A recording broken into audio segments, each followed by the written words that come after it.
Deploying barrier. Combat support online.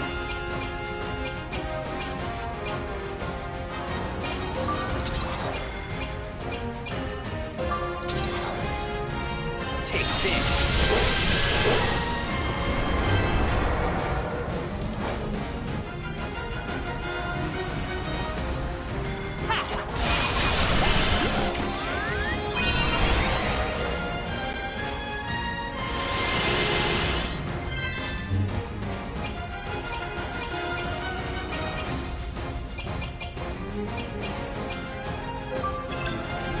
Electrical discharge!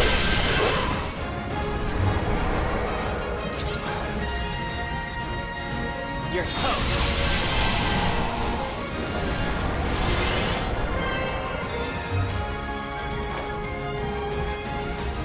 That's it!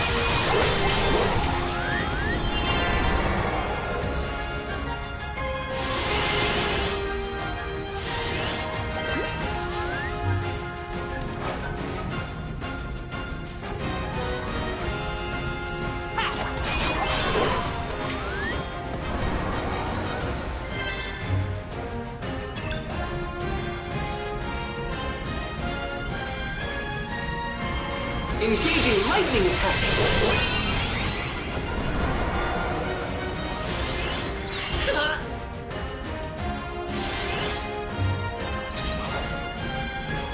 Time to strike!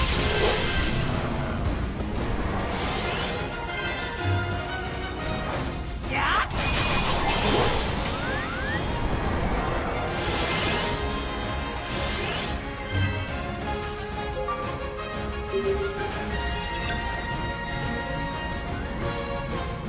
Engaging lightning attack!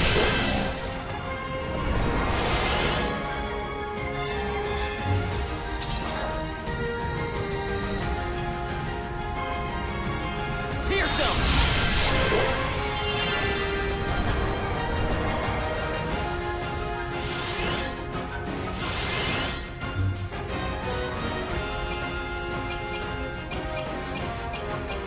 Calm down. Ha!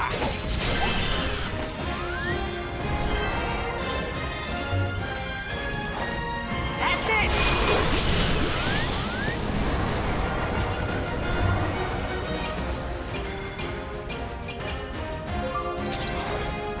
Pierce him!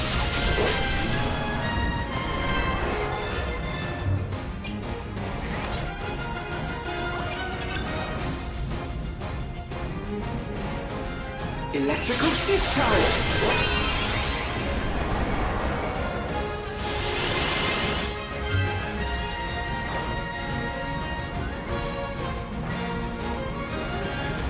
Yo!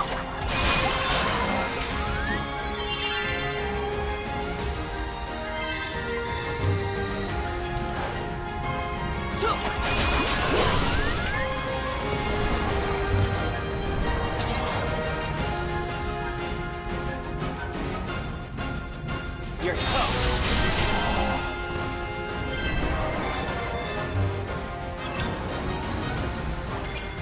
Attacking!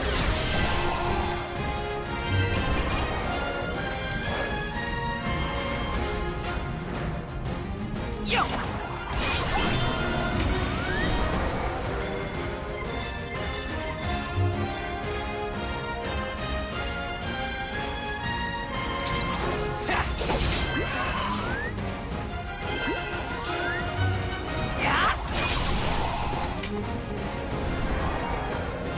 Mission accomplished.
Another one of our robotic comrades. Looks like there's one over there, too. Okay, let's take our friends back to the base.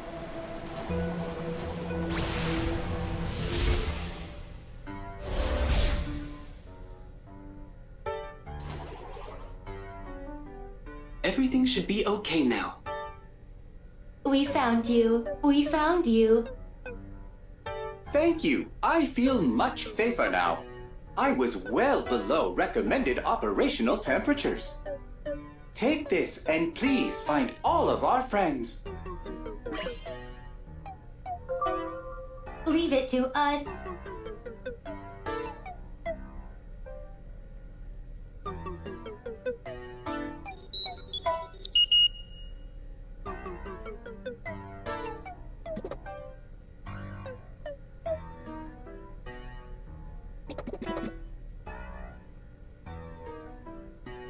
Some are covered in bacteria. Operation Search and Rescue is underway. We'll find them.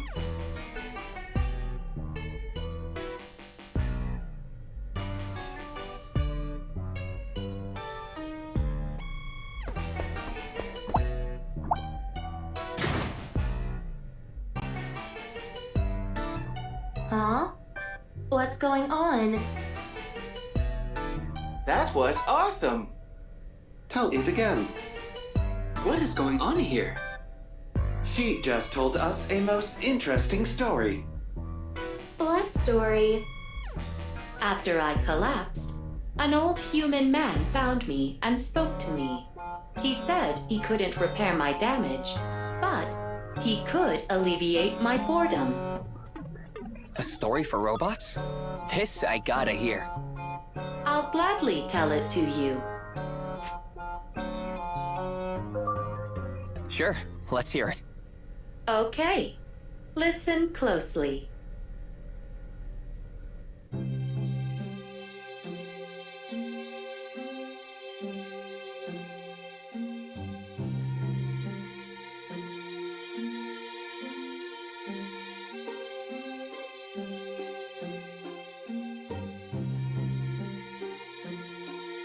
Our story takes place in the nation of Aurora, during the final days of a terrible world war.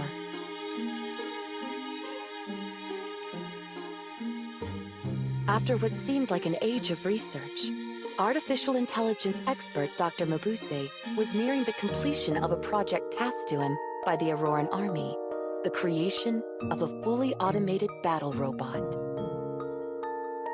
But one night, as his nation loomed on the precipice of defeat, Dr. Mabuse packed up his things and abandoned the laboratory in which he had worked for so long.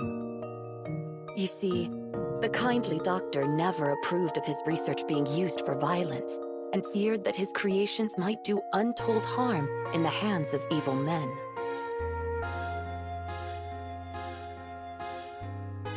It was thus he decided to continue his work on the robot in a village far removed from the flames of conflict. This steel body of yours is too heavy and will only prove a burden. And that weapon hiding beneath your chest plate is useless, seeing as now you have no reason to fight. I shall remove your clockwork heart and brain and refit them in a body made of tin.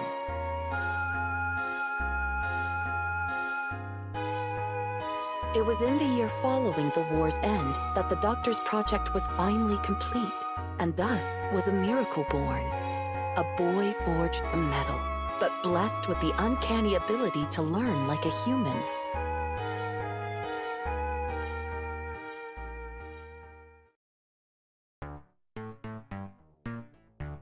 Dr. Mabuse named the boy Blicko. Your name is Blicko. From this day forth, I shall teach you many wonderful things, and in exchange, you shall keep me company. Keep company. And so, Blicko's education began. The doctor shared much of his knowledge with Blicko, to which the curious robot replied with ever more questions. Blicko read poetry, listened to music, and learned to appreciate the beauty in art, expanding his understanding of the world one step at a time. And more he learned, the more fulfilling each day became. Blicko is a robot. Blicko is not human. Being human sounds exciting. Blicko wishes he were human. And as Blicko grew more intelligent, the closer he came to seeing his wish come true. My name is Blicko. I am not a toy. I am just as smart as any human.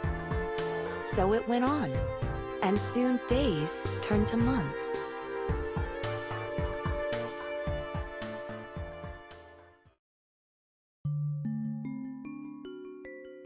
Come here, Blick.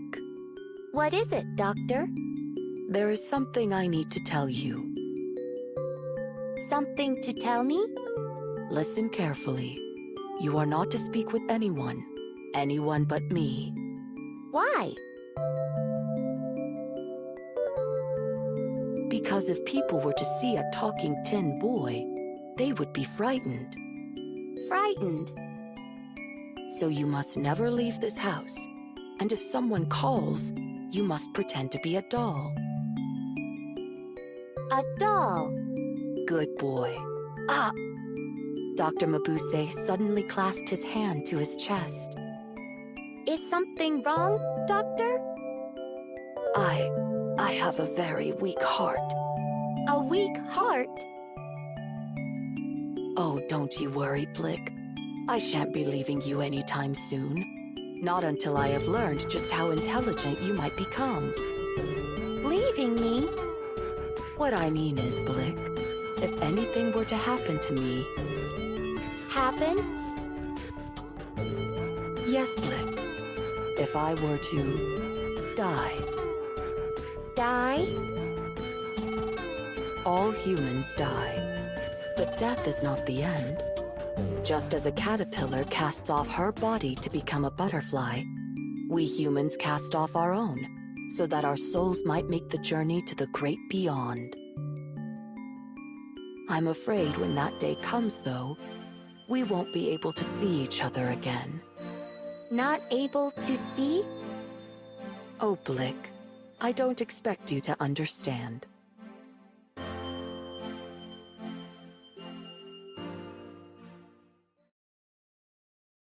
Dr. Mabuse, are you home?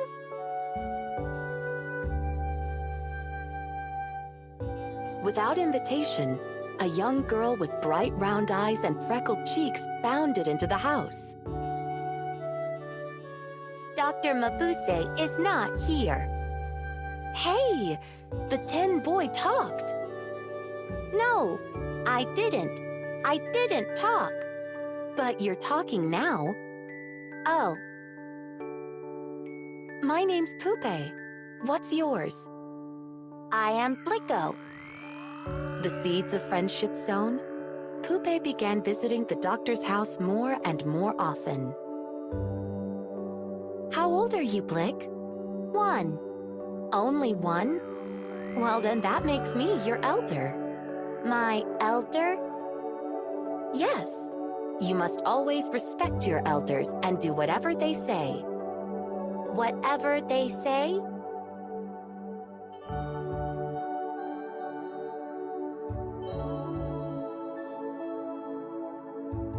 Yes. And I say it's time you had some proper clothes. Take this lovely ribbon.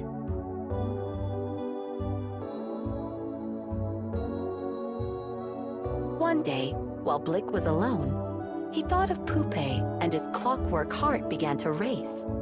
The more he thought of her, the faster the gear spun until it started to hurt. I love you, Pupe. As he said the words, his cheeks glowed orange. I love you too, Blick. As he imagined Pupe's reply, his whole body began to overheat. Blicko was in love.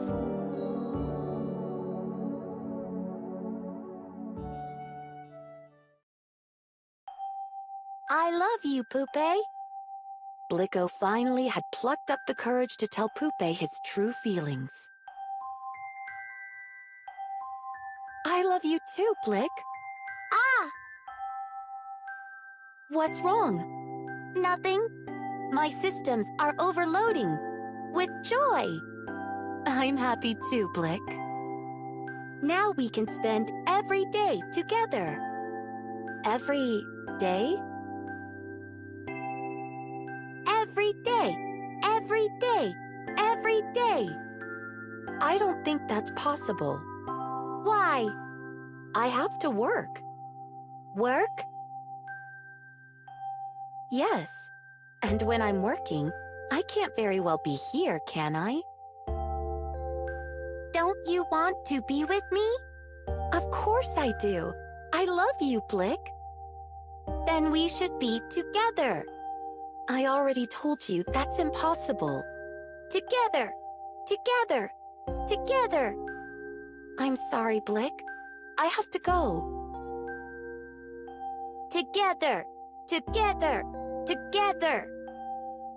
I'll visit again soon, okay? Despite his advanced intelligence, Blicko was unable to think straight. The feelings in his heart would simply not go away. When the doctor returned, he could sense something was wrong. Whatever has happened, Blick? Poopé has rejected me. Rejected you? Ah, so my son is in love, is he? I am not your son. Don't say that, Blick. Why? We are not alike. Yes, but that doesn't mean I cannot still care for you. You care about your research. Blick, what a terrible thing to say. There must be a problem with your wiring.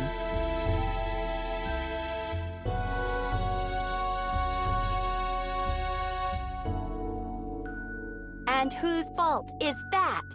I'll have no more of this, Blick. But it's true. While everyone else is having fun out there, I'm forced to stay in here. I learn about all sorts of wonderful things, but never am allowed to experience a single one. Why did you even bother giving me the mind of a human? All these feelings are making my head spin. I don't understand a thing. Why did you even make me? Blick, you may have the body of a doll, but you are still my... I am not a doll. And with those words, Blicko bolted out into the night.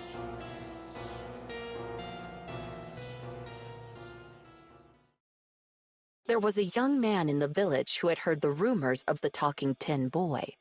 His name was Sly. He had a plan to make money by parading Blicko out before paying crowds. But first, he needed to gain the robot's trust. Hello, hello.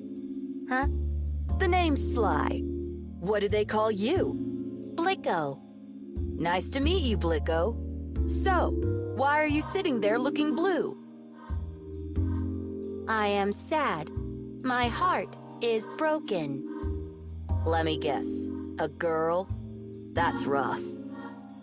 I also yelled at the doctor, and now am full of regret, full of pain. I know how you feel, kid. I've done more than my share of things I've regretted. Really? Of course. But you can't let them get you down. You need to find a way to pick yourself up. Pick myself up? Yeah. Why, it just so happens that I was on my way to have some fun when I bumped into you. You could come along. All right.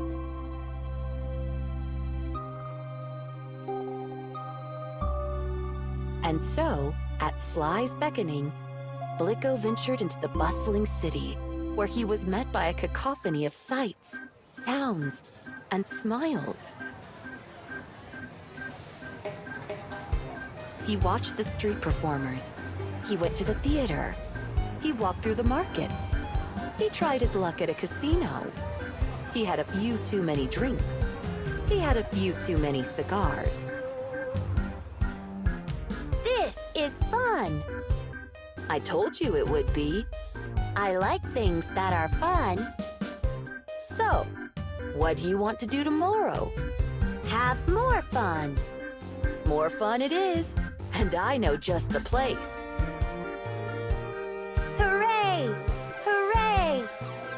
Blicko found himself overwhelmed by all the new experiences.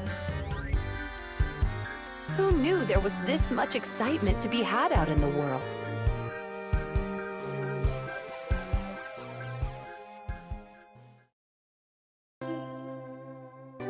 After a few days, however, Blicko grew homesick. Thank you for the fun, Sly. But I must go now. Go? Where to? Home. You can't go back there. I can't? No, we're heading to a new town. Just the two of us. But the doctor is waiting. The doctor? He's not waiting for anyone. He's not? The old man sold you to me for a handful of coins. But he would never sell me. Never. He loves me. Loves you?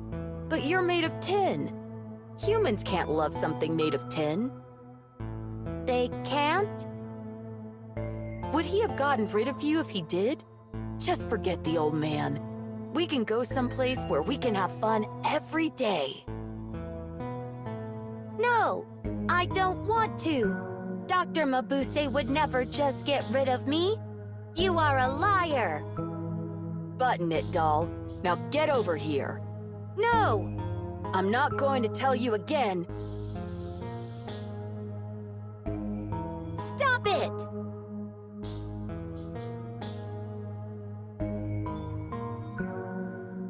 Blicko was only trying to free himself of Sly's grasp.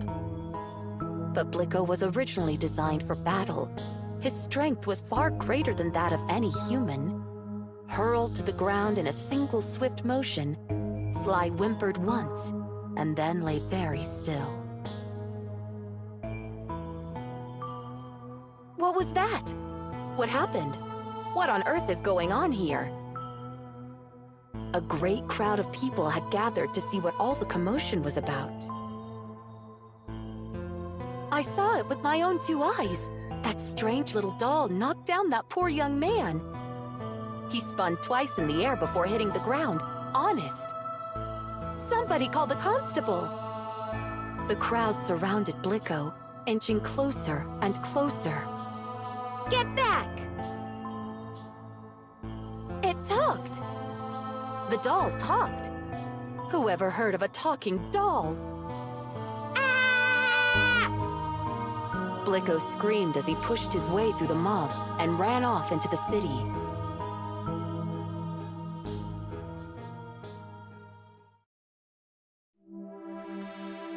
With nowhere to go, Blicko wandered the streets in a daze. After many hours, the little robot stopped to look into the setting sun, far off on the horizon.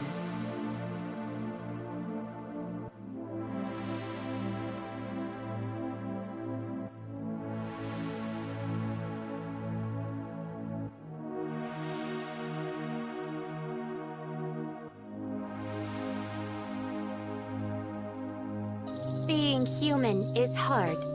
I scared away my best friend. I made the doctor sad. I hurt Sly.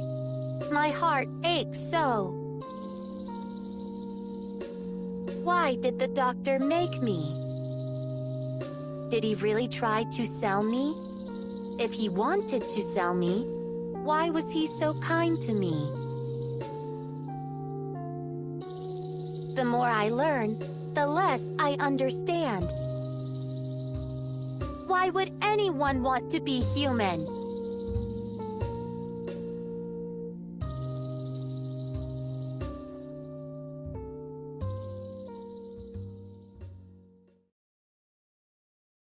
Blick! Blick! Where are you? Oh, won't you come home, Blick? While Blicko was away, Dr. Mabuse had gone out every night in search of his beloved creation. But this night was different. This night it rained, and the cold and wet was not good for the old man's health. Suddenly, a voice called out from the gloom. "You are a very hard man to find, Dr. Mabuse. Now, give us what we came for." Dr. Mabuse's eyes widened in horror. Auroran soldiers. Without responding, he turned on his heels and ran as fast as his legs would carry him. But the doctor's ailing heart soon gave out, and he slumped to the ground, where the soldiers found him. A man your age should really be more careful. Now let us return to the laboratory.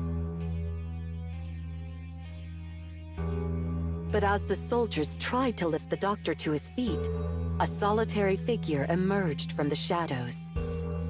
"Let him go!" It was Pupe. "This is none of your business, child. Now step aside if you know what's good for you."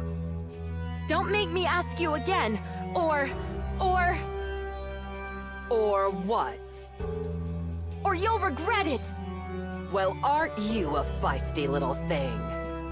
I said let the doctor go! That's enough. Out of the way!" With a cruel kick of the soldier's boot, Pupe went flying into a nearby wall, hitting her head against the bricks. "Now look what you made me... Wait. What are you?" "Let him go! Him go! Him go! Him go! Let go! Him!" Pupe's chest swung open to reveal a machine gun, and it began to fire. That's right. Young Pupe was a robot, just like Blicko. Built by the doctor and brought to the village that fateful night he fled the army, oh so long ago.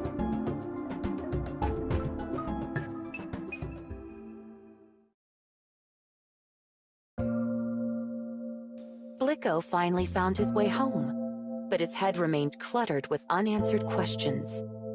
Why does my heart ache so? Why can I not think straight? Why did the doctor make me? Questions that only the doctor could answer. But where was he? Maybe the letter on the table could tell him.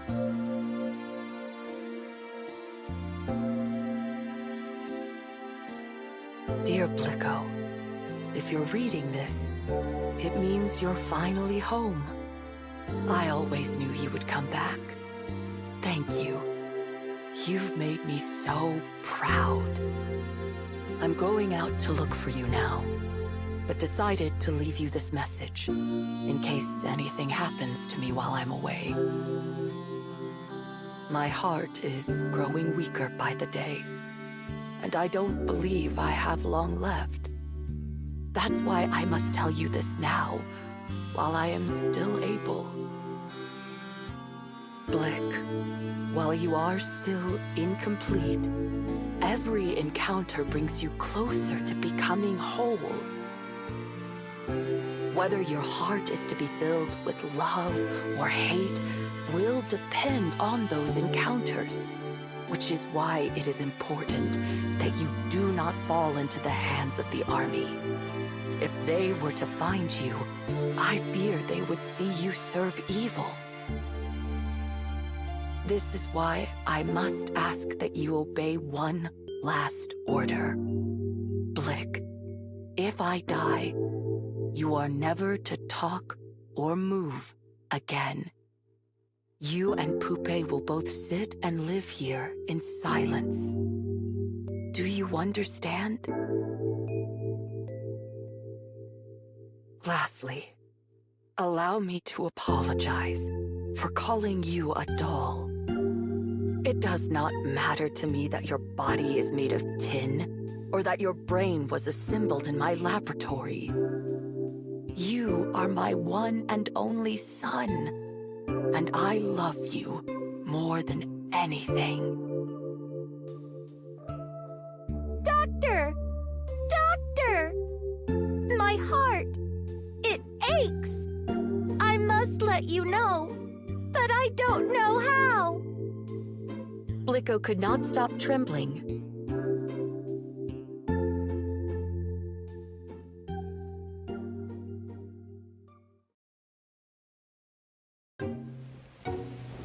Bang!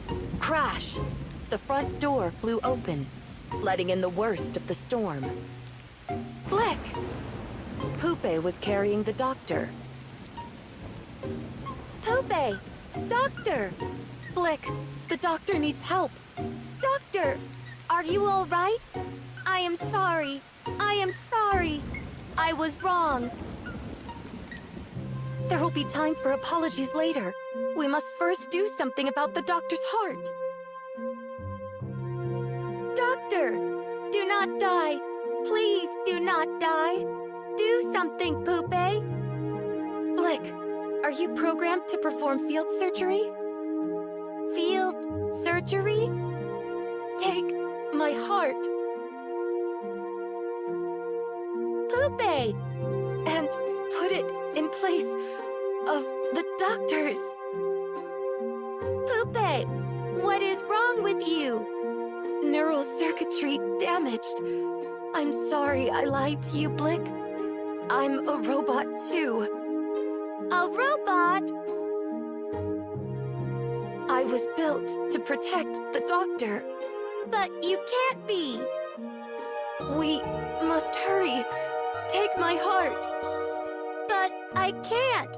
I don't know how. Can you, Poopé? It isn't my programming. Yes.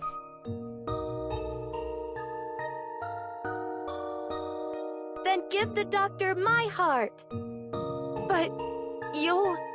If it means saving the doctor, I don't care. Blick. I can still be his doll. That's enough. Poopé, hurry! Hurry!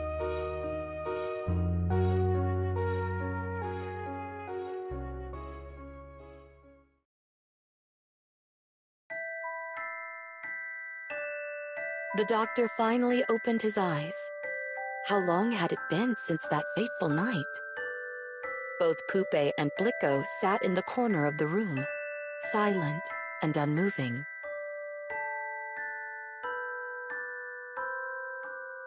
Blicko's chest panel open, Poopé's wires dangling from her head.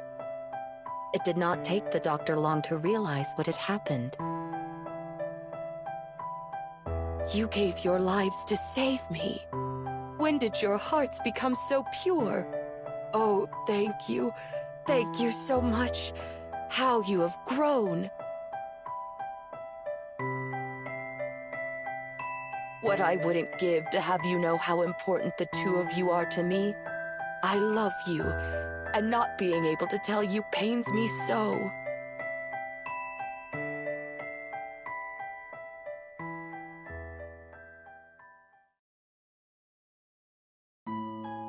Several months have passed, and the doctor has fully recovered. But is he still researching artificial intelligence? Dr. Mabuse, your students are here. Who's this answering the front door? Why, if it isn't Sly. And now he's working for the doctor, helping to keep the laboratory clean and tidy in return for an honest wage. It looks like the little scamp had a change of heart himself. Hello, Doctor. What will you be teaching us today? Having retired from research, the doctor now spends his days passing his knowledge on to a new generation of scientists. Where were we again? The physiology of autonomic function. Page 28, Doctor. Ah, yes. Now, where did I put that book? And what do we have here? A tin boy and a raggedy puppet, sitting together on the bookshelf. Doctor, shall I put on some tea? Sly gives a wink to the two dolls as he scurries off into the kitchen. Observing this, one of the students peers curiously over at the pair, who for an instant seemed to be facing each other before hurriedly turning back.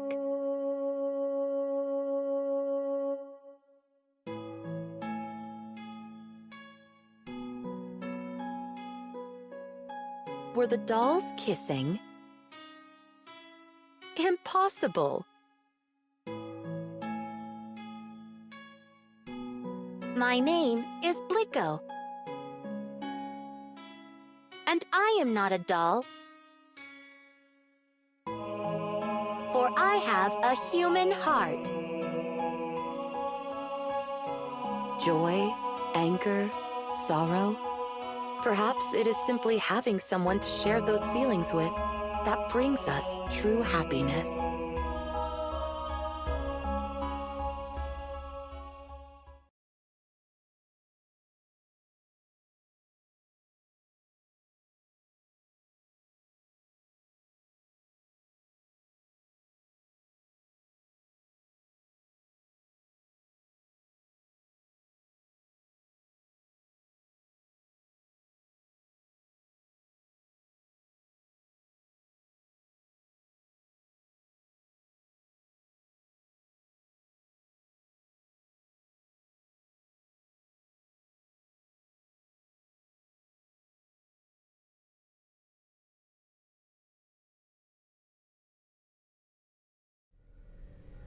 Thrills, chills. Yeah, that was a solid story. Indeed. My circuits feel warm and fuzzy somehow. It makes me want to try writing a story of my own sometime. Ooh, good luck. Are you done yet? I believe it takes a bit more time than that to write a story, Clicker.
Destroying barrier. Eradicate.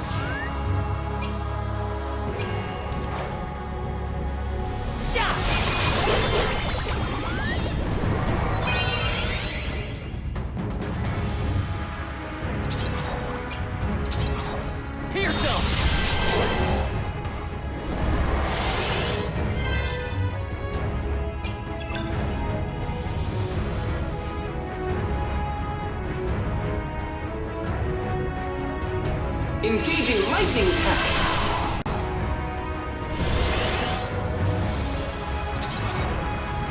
Time to end this.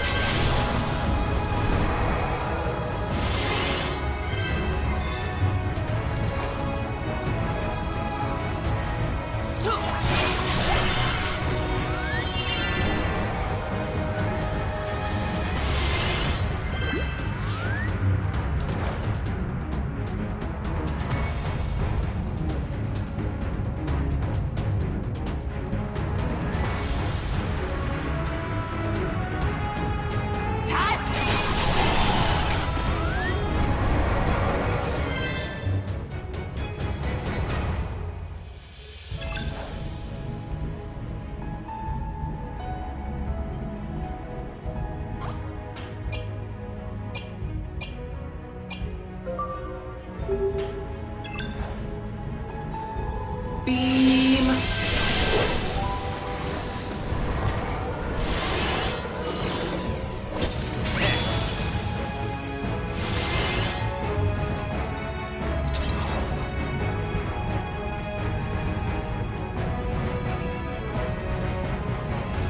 Slam it!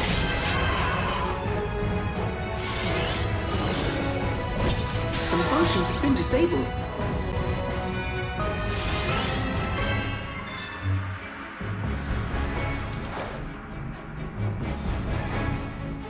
Yo!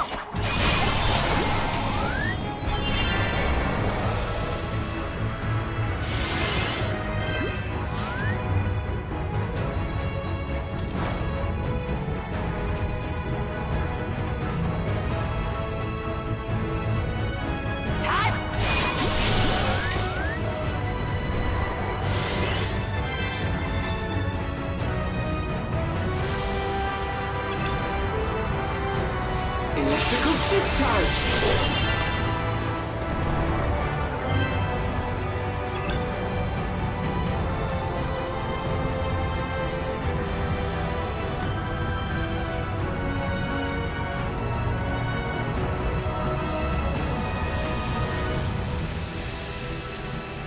Engaging lightning attack.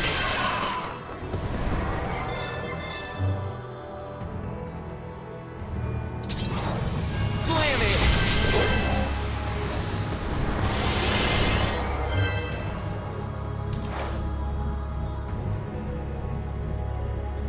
Shot!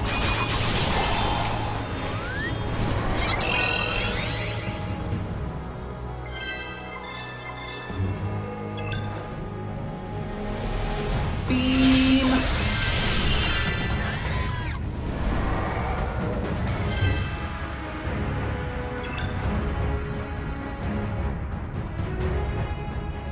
Beam.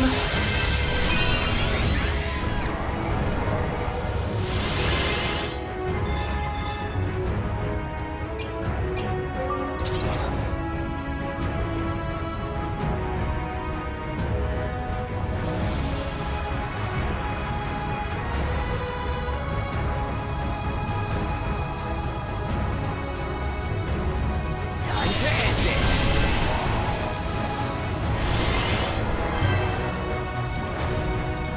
Time!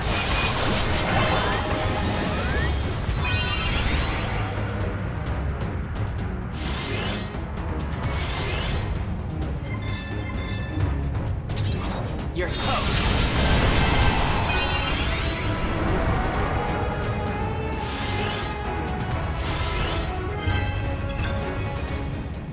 Engaging lightning attack.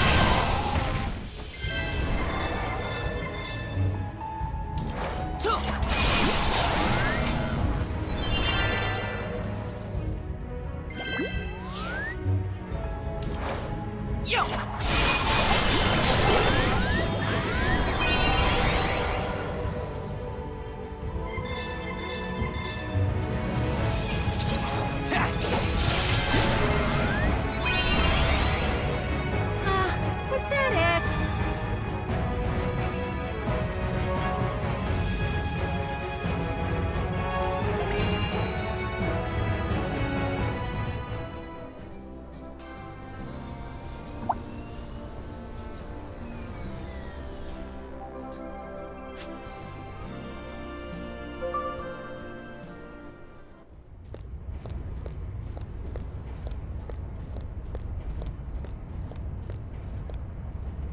They're in there.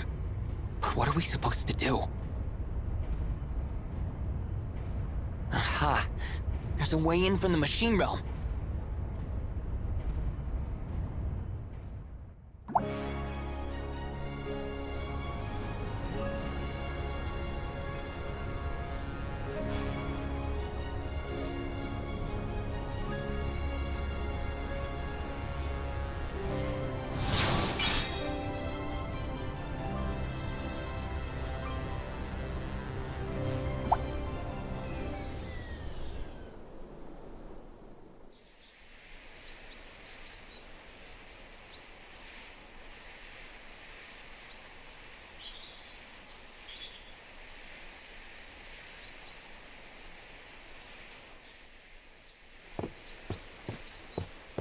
Never thought I'd come here again. Is this the place? Yeah, this is where I first met Golf and the others. And Carmina. Back then, Golf wasn't a spirit beast yet. He had a physical body. He wasn't always... like that? Right. If you want to know more, we've got to walk and talk. There's some place I gotta visit. Come along, will you?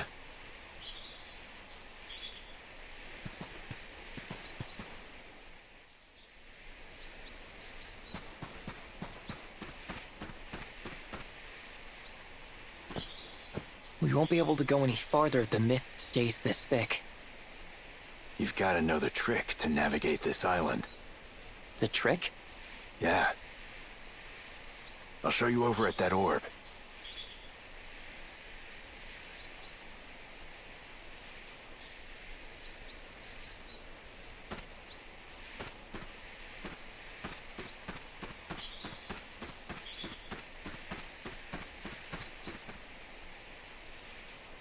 Give the orb a shot of magic. That should clear the way.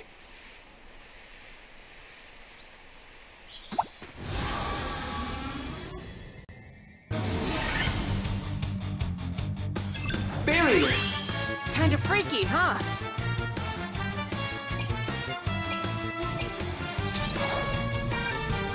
Oh, is it?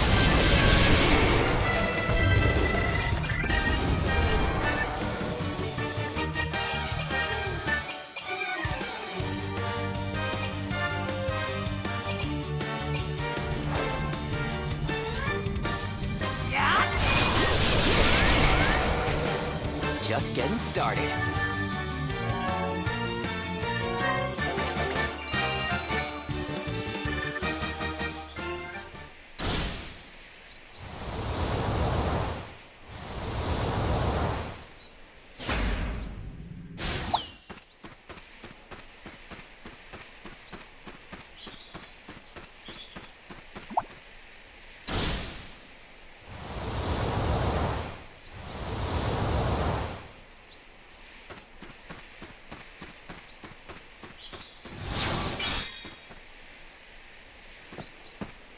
Hey, can I ask you something? If you've gotta. Are Golf and the other beasts native to this island? No, they're not. Carmina brought them when she fled here from somewhere else.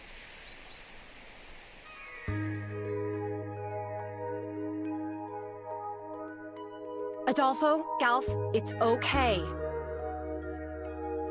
The woman's voice was clear and light. The two beasts, seeming to take comfort in her presence, slowly backed away. Behind her was a third beast, watching Tan intently. The woman seemed to be around the same age as Tan. She smiled brightly at him.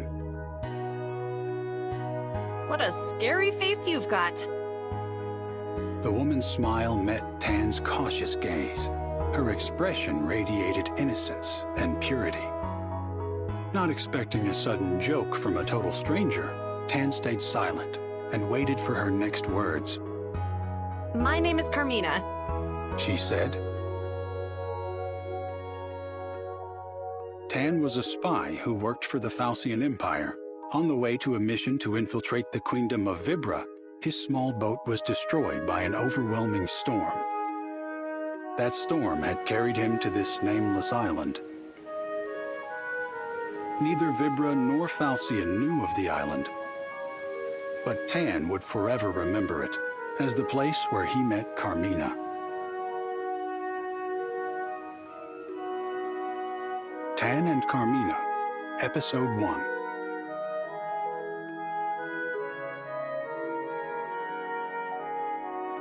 Carmina's shack was on a quiet corner of the island. The shack's walls were made of logs, clumsily stacked together, clearly not the work of a professional. However, the room was filled with quality furnishings. Whoever Carmina was, she'd once enjoyed some degree of luxury. Carefully observing Carmina and her movements, Tan gathered that she relied on the beasts for her survival. Carmina's lustrous, wolf-like companions were expert hunters, and they brought food back to her on a daily basis. I have something to ask you, just out of curiosity. By now, Tan's wounds from the storm had completely healed. Still, Carmina never told him to leave her shack.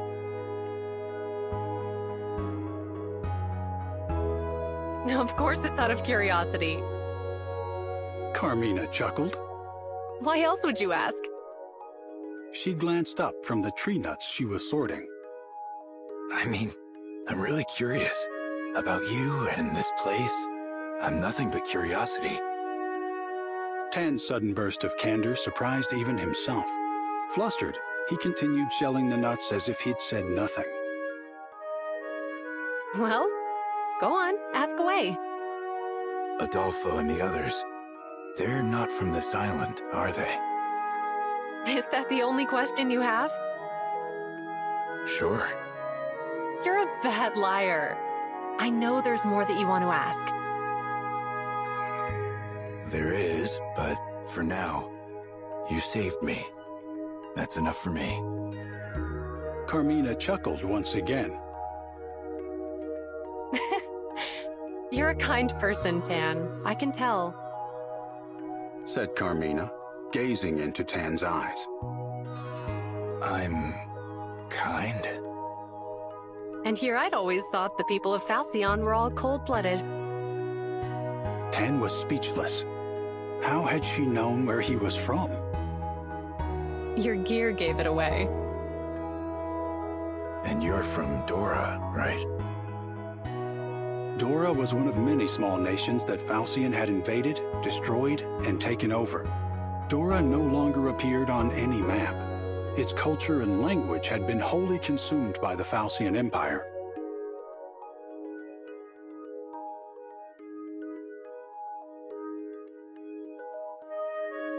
Dora was small, but it had been rich in underground natural resources which were loaded with magical power.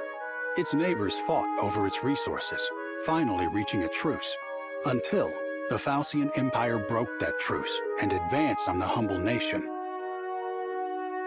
The Falcian Empire seized control of Dora in a flash. It became little more than a military outpost from which Falcion attacked other neighboring nations.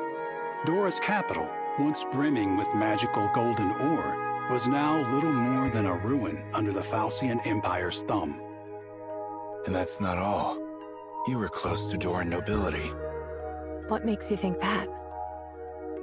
Carmina asked quietly. I'm familiar enough with Doran craftsmanship. One look around this room and I knew. You're not wrong, but you're not entirely right either. Carmina murmured as she looked into the distance. Tan asked another question he thought might have been better kept to himself.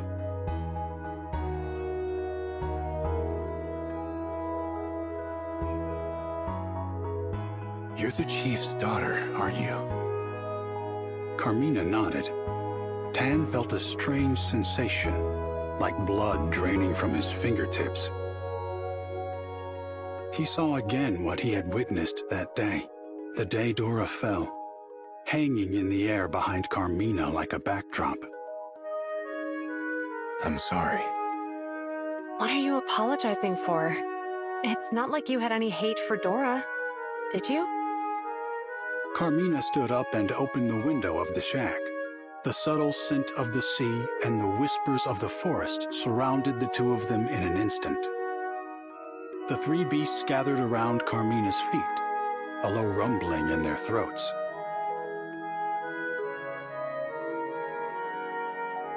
We're the only ones who escaped here, to this island. Said Carmina, stroking the beasts tenderly. Adolfo gave his life to shield me from an incoming arrow. But my father, our chief, revived him.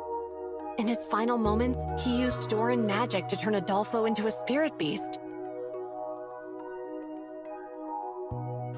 But I'll never know whether that's a choice Adolfo would have made for himself.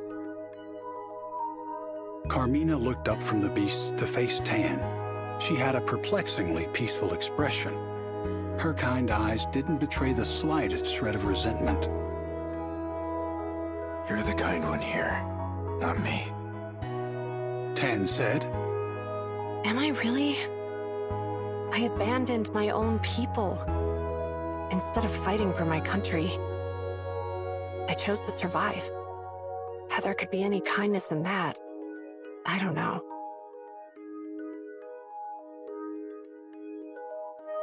I ran away too, said Tan. But that's different. Is it?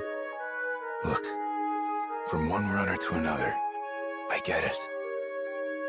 Tan stared straight back into Carmina's eyes. I get that there's excruciating guilt in your heart. And I get that you pushed through the pain and chose to survive. Isn't that right? Carmina nodded sheepishly. Yes, you may be right. I'd like to think I'm kind too. But maybe that's just my way of hiding the pain in my heart. Whatever the reason, your kindness saved my life. So as far as I'm concerned, it's real. Sincerity shone from Tan's eyes as he looked at her. She smiled back at him again. Thank you. Tan, I knew you were kind too.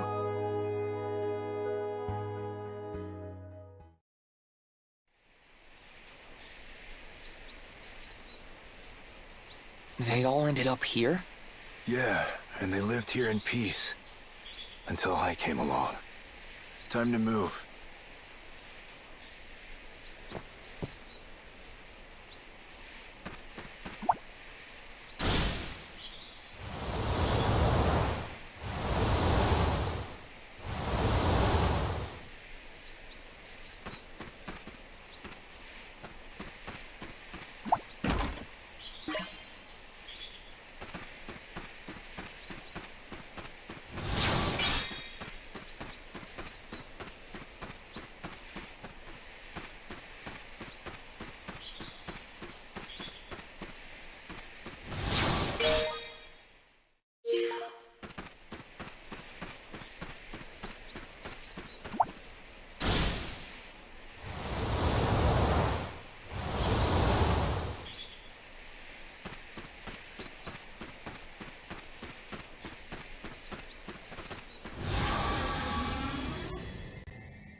Activating defense system.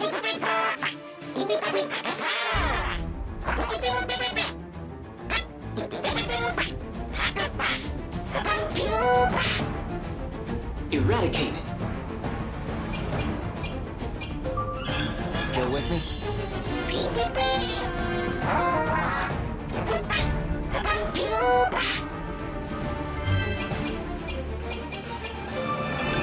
That was nice of me.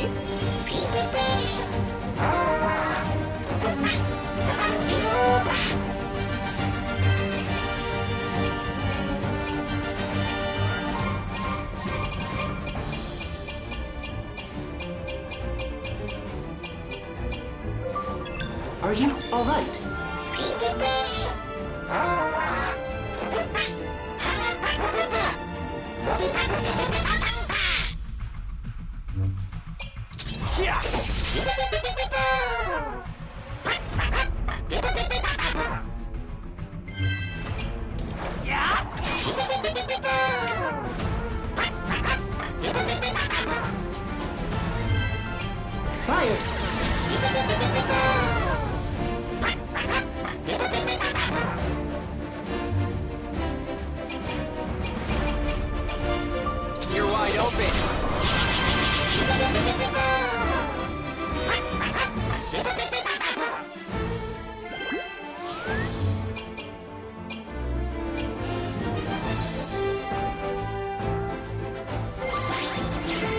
call me. Come on.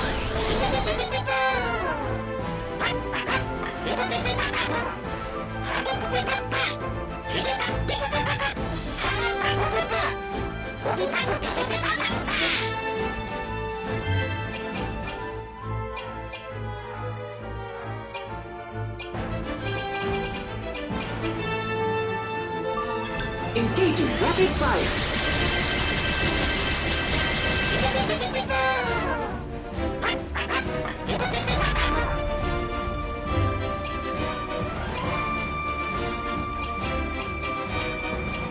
Crush it!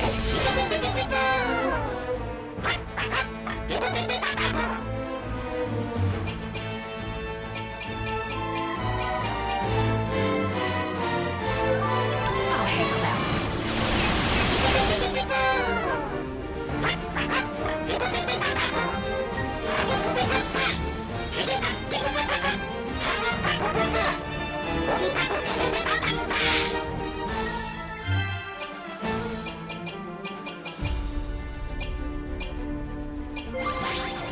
You good to go?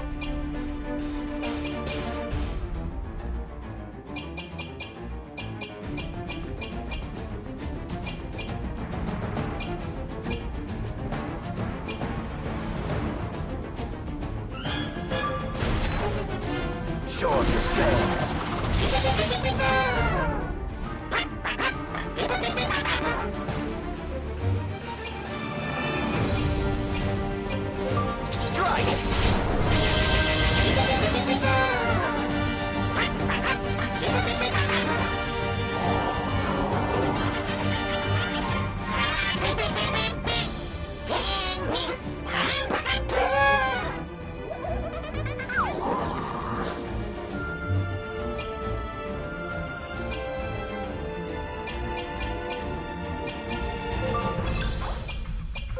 This will keep you docile.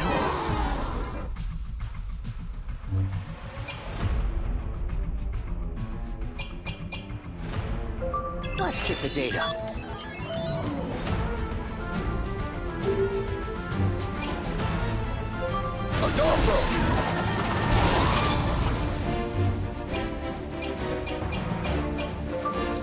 Strike!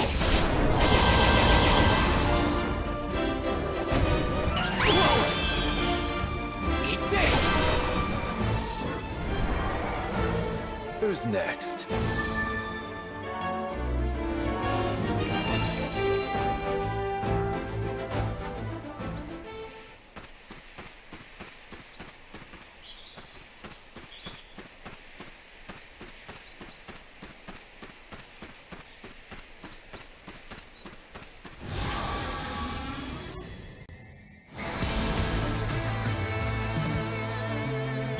Barrier. Attributes unclear.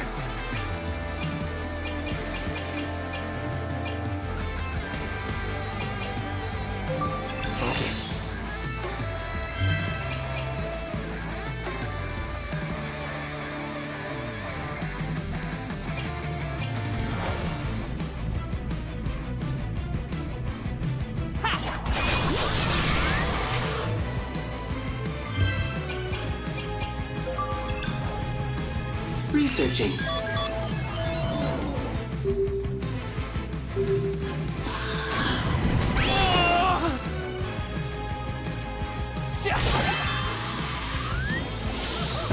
Whoa there! Ow! Ow!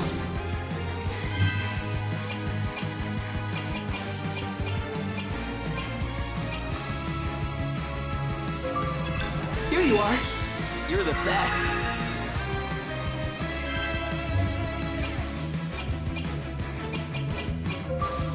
You're toast.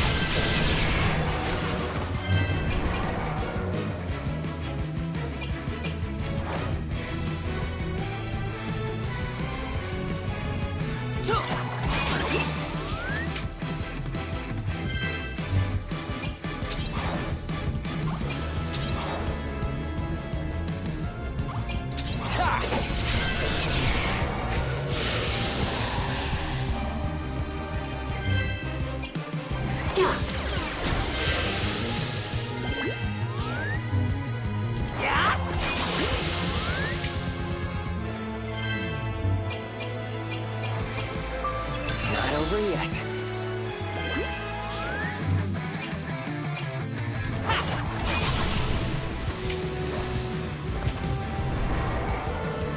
Mission accomplished.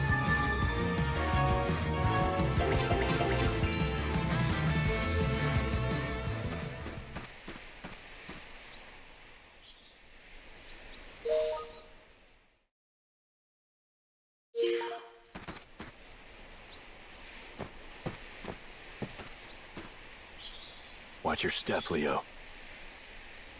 Jeez, what happened here? Nothing natural. Kind of a long story. Wait, you did this? Tan and Carmina, Episode 2.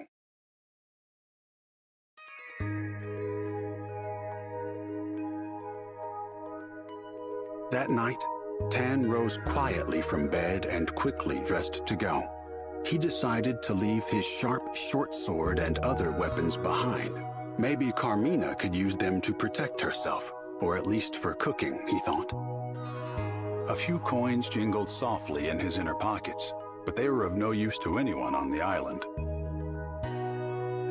Tan pushed open the door of the shack as silently as he could. Suddenly, a shadow brushed against him, and he felt a gentle nibble on his leg. Adolfo? Adolfo, the spirit beast wrapped in mysterious light, was desperately clinging to Tan's right leg. The beast's fangs did not hurt him. There was something comforting in the bite, like a cat's as it carries a kitten off to bed. Tan pulled Adolfo off of his leg and hurried out the door, but the beast persisted.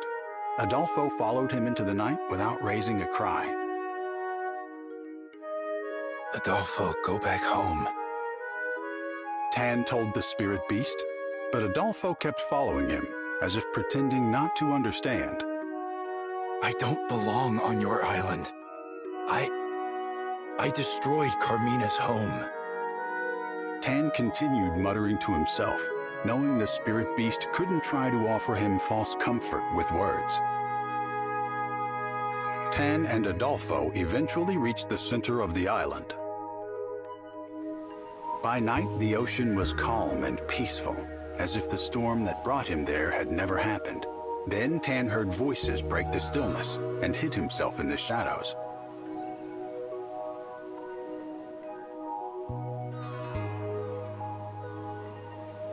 This island is right between Falcion and Vibra. It would make a fine outpost for our invasion. And it looks like the Vanguard unit's boat ran aground near here. Tan saw a familiar face nodding in the moonlight. Yes, this will be the perfect headquarters for the Empire. I mean, for the Crimson Bandits. Now, I don't expect you'll find anyone living here, but if you do, take care of them. Hearing Blue's command, the Falcian spies readied their weapons. Murderous intent hung thick in the air around them. Just then, Tan heard a lone howl. Adolfo sprung out from behind Tan to attack. His claws flashed as he gave a fearsome roar to intimidate the infiltrators. The spies were shocked by the sudden assault. Adolfo swiftly extinguished their torches. Despite all their rigorous training, the invaders' eyes were no match for the spirit beasts in the darkness. Adolfo knocked out one of the spies, allowing Tan to step in and scoop up his weapon. Blue immediately caught sight of him and called out, "There's someone here! Take him down!" Adolfo growled fiercely. Tan steeled his resolve. Blue! Tan cried out as he launched himself off the ground, swords point first, towards his former leader. Blue sensed Tan's murderous energy behind him and dodged. Tan's blade missed him by a hair. Ha! So you're alive! Blue laughed loudly, mockingly. Tan hopped back, putting some distance between himself and Blue. Good to see you're still kicking, Tan. This island would make a perfect base. Don't you agree? Ignoring Blue's taunts, Tan lunged once again. Get off of this island, Blue. Tan felt Blue's knife pressing towards him hard as they clashed.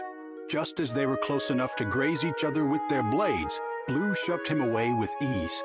Then he raised a fist and struck Tan on the temple. As Tan staggered back from the blow, Adolfo leapt at Blue. I see you've made some new friends. Blue grabbed Adolfo by the head as the beast's fangs sank into him. He yanked Adolfo away, completely unfazed by the bite. I knew it. You've gone traitor. And now you've gone soft. I mean, babysitting puppies, Tan? As Tan fell to his knees, he felt a strange current of magical energy surround him.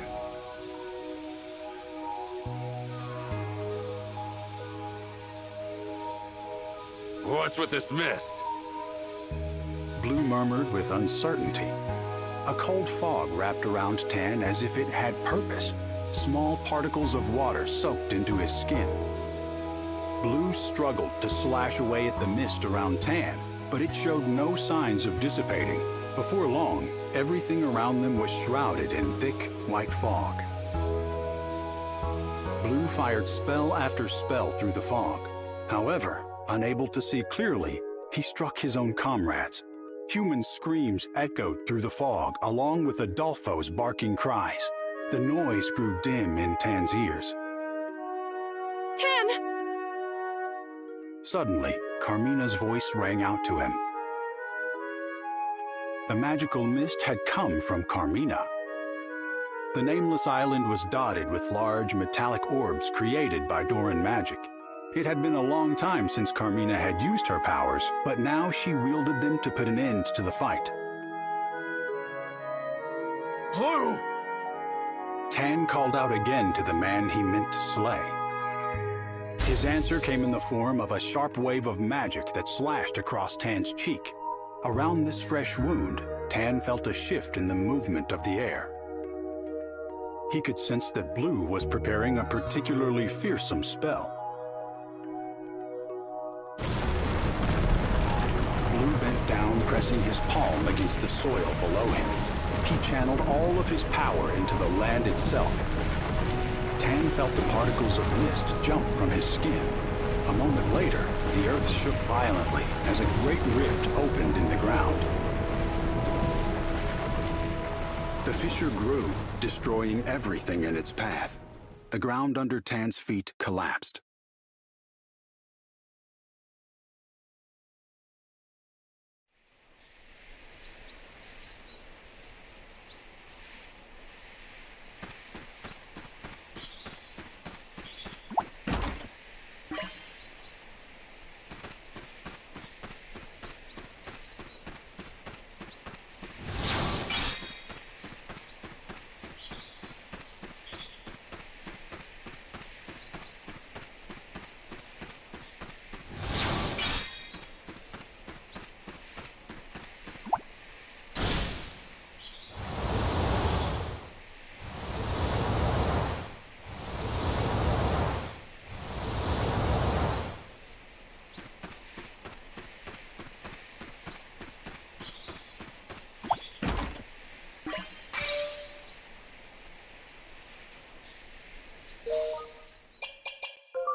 Activating defense system. Do I gotta?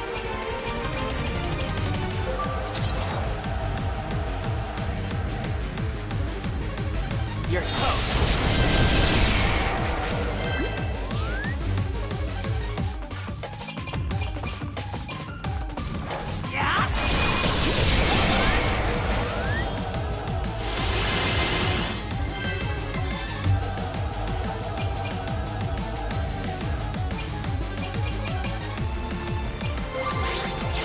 Let me at him.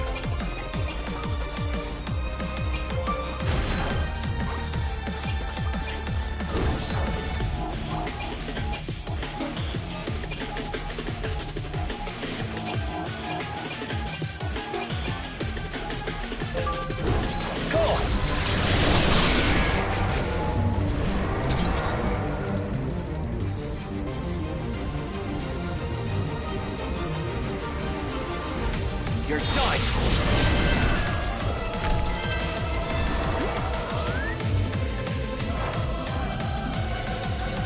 That's it!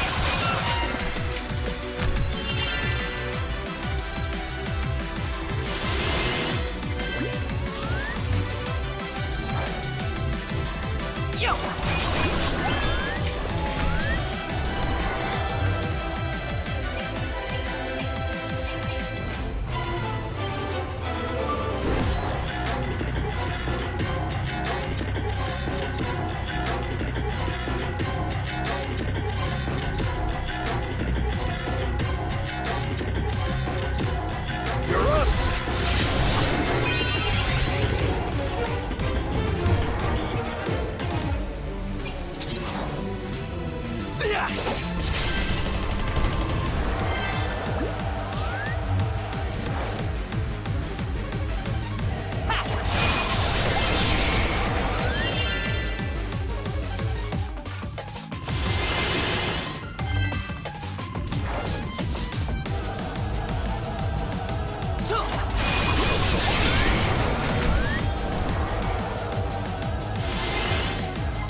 You're done.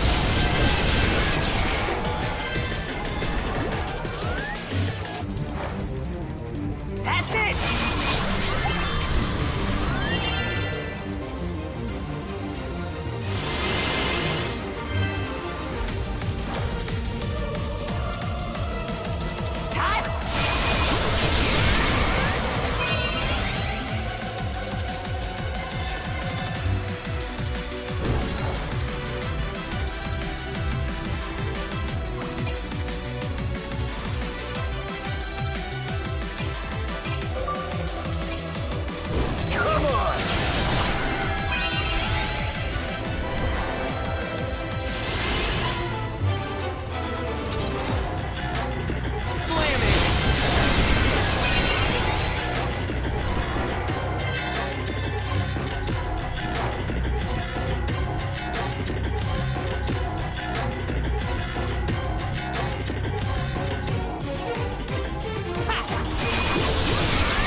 That's it!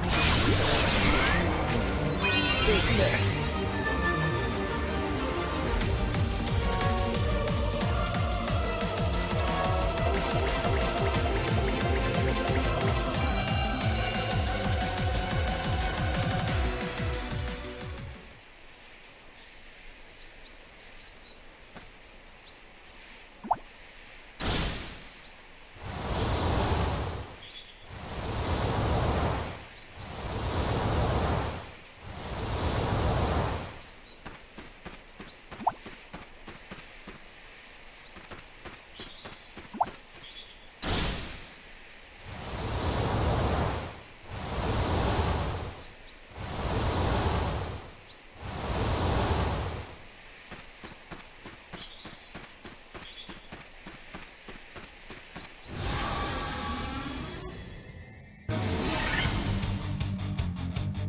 Deploying barrier.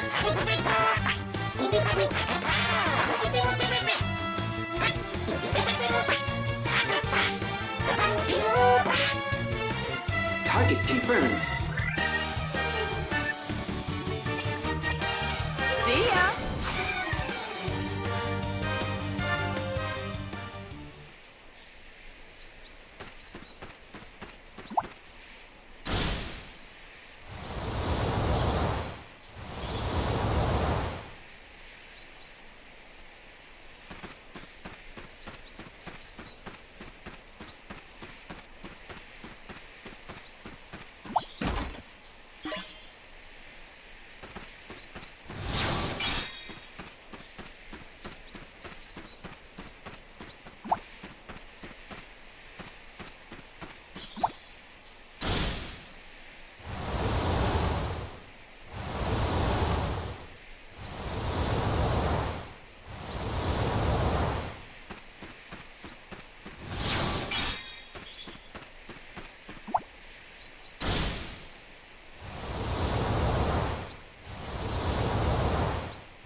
Hey, Leo. Something wrong? No, just Thanks for coming along. Don't sweat it. You said there's somewhere here you have to go, right? I gotta visit Carmina. Her grave's right up ahead. Listen, not to talk your ear off, but... Tan and Carmina, Episode 3. Tan! When Tan came to, somebody was holding him tight. He felt them touch the wound on his cheek and check for his pulse. It was Carmina. Tan was too exhausted to even open his eyes, but he had no doubt that it was her. Golf, She said, we have to carry him back. It'll take more than I can do on my own to save him. Though Carmina was right by his side, her voice sounded like a distant echo. He felt as though he was being dragged into darkness. Carmina was desperately calling out to beckon him back. Rudy, please find Adolfo. It should take more than that to harm a spirit beast. I hope. Rudy ran off in search of Adolfo before Carmina could finish. But not long after Rudy left, they heard a short, subservient whimper coming from her direction. Aha! So the Stone of Control works on spirit beasts.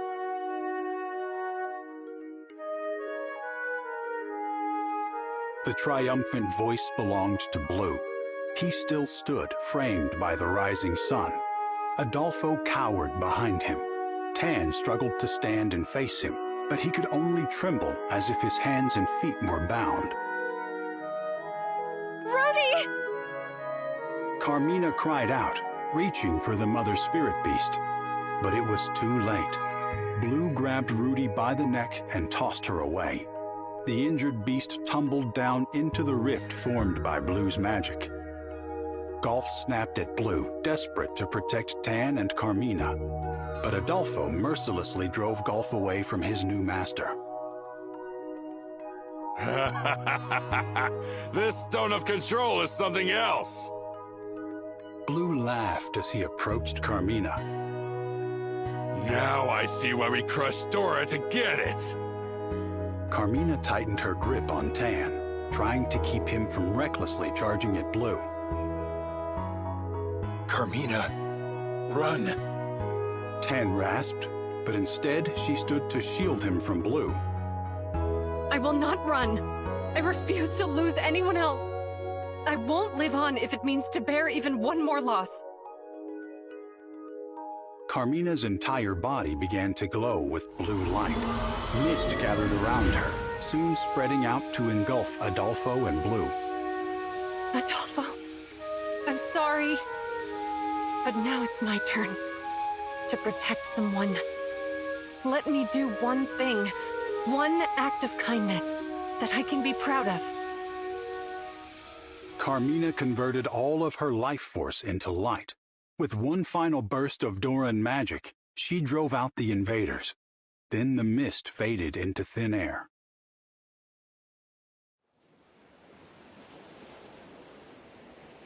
Wrapped in sunset, the island felt truly deserted.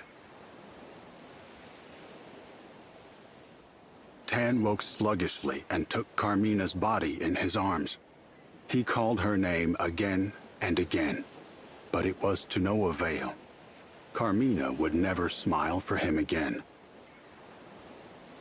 Tan got unsteadily to his feet, still racked with pain. At the very least, he wanted to give Carmina a proper burial. Then he saw something slip past his leg. This something glowed with a blue light and moved like a prowling wolf. It circled its way around him again, then let out a mournful howl. Golf? Golf, is that you? As Tan reached towards the blue light, it grew eyes, then ears, then tails. He gently rubbed Golf's head. The warmth that he had once felt under Golf's fur was now gone. But Golf, now transformed into a spirit beast, gave a short growl at Tan's touch.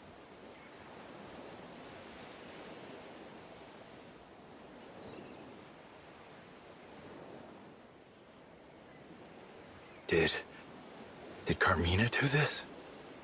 Before she died, Carmina had entrusted Golf with her remaining life force. She had done so in the form of a lantern, which revived Golf as a spirit beast. Tan gently lifted Carmina's body and stood. Tan caught himself repeating Carmina's words in his mind. I'd like to think I'm kind too. But maybe that's just my way of hiding the pain in my heart.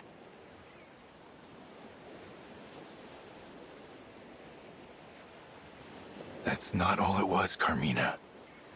You were really, really kind. It's your kindness that saved me. And I couldn't do anything in return. Tan gazed out at the world illuminated by the sinking sun. A faint beam of light stretched across the horizon. Golf howled sorrowfully at the darkening sky. In his cry, Tan felt as if he heard Carmina's final wishes. Yeah, you're right, Golf. Let's find Adolfo. In response, Golf howled, high and with determination.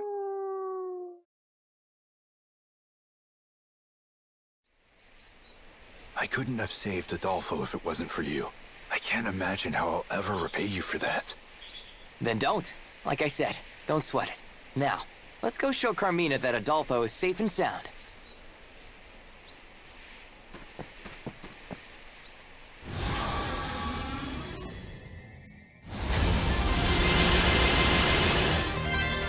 Barrier! Let's do it!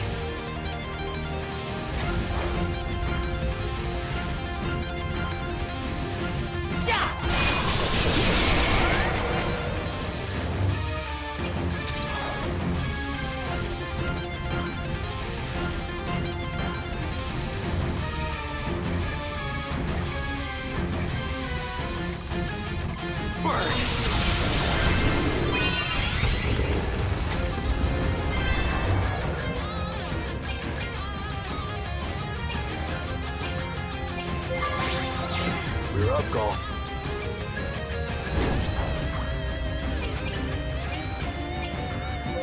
Calm down.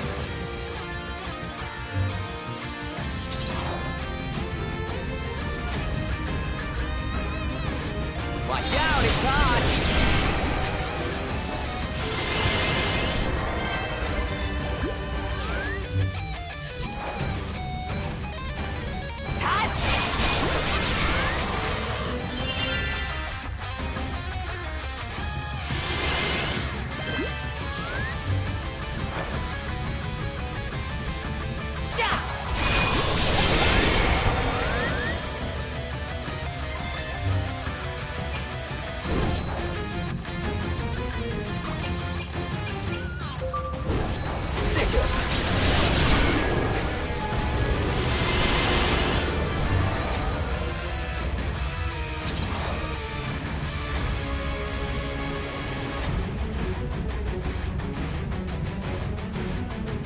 Watch out, it's hot!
the flame!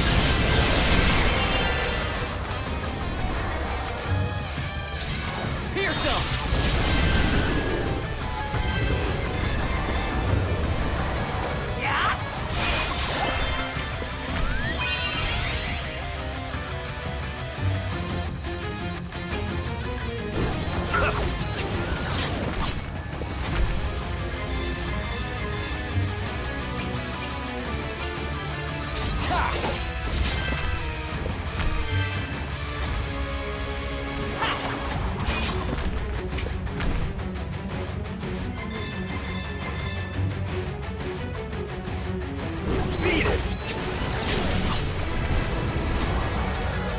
Let's keep moving.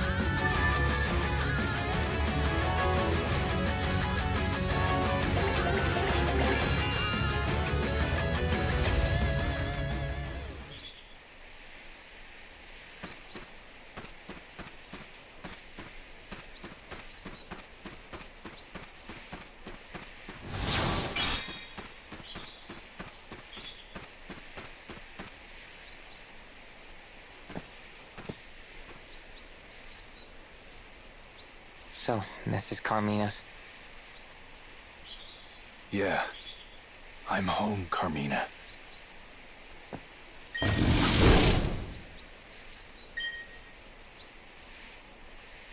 Rudy, is it really you?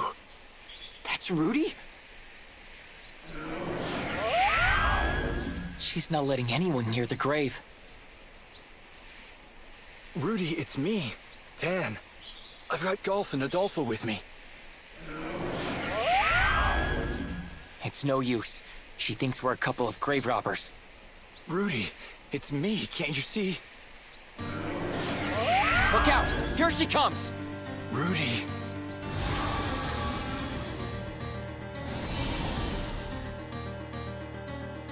Rudy! Wake up! So you're a spirit beast now. I'm sorry for leaving you behind. But we need you, Rudy. Lend us your strength. Activating defense system. This might get a little rough, but we're all out of options. We're going to defeat you, Rudy, and take you back with us. I can't predict its patterns. Show up your face. They got me.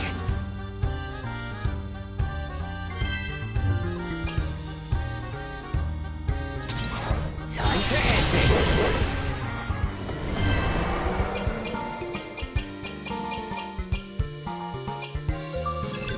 Inputting data.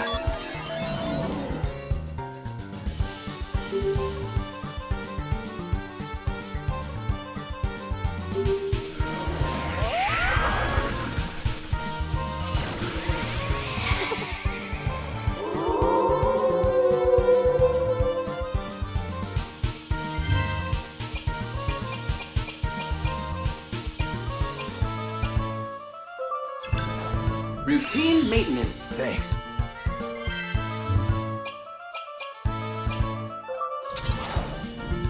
Here goes!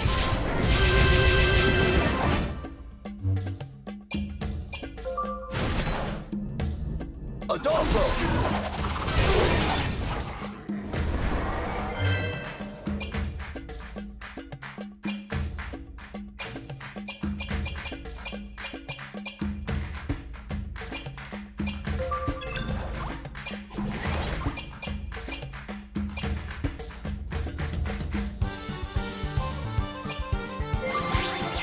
Did you call me?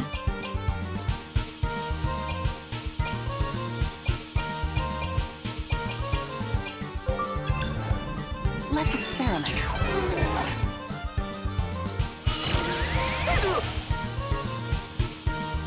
That's it?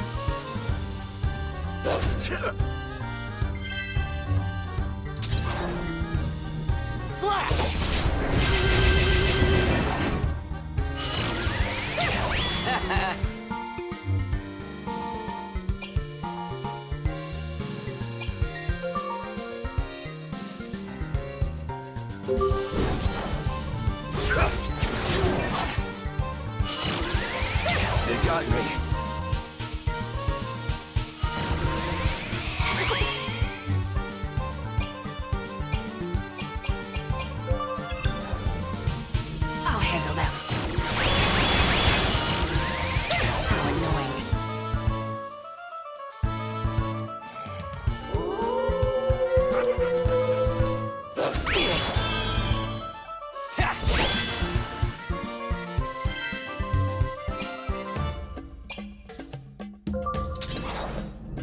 Here it goes! Great.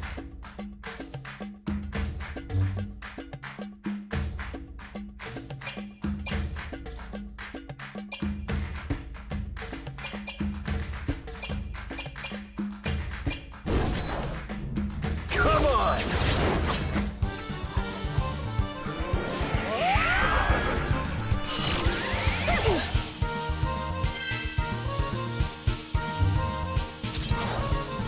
Flash! What is this?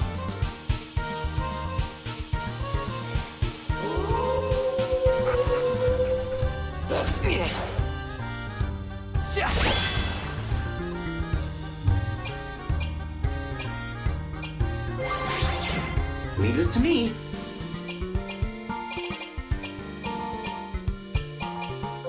Engaging rapid fire.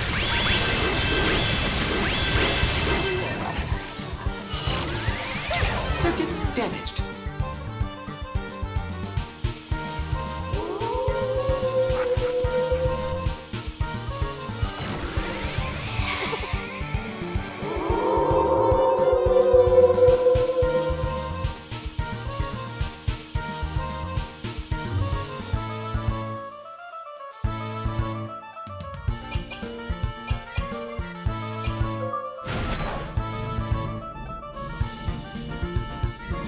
Show off your fangs.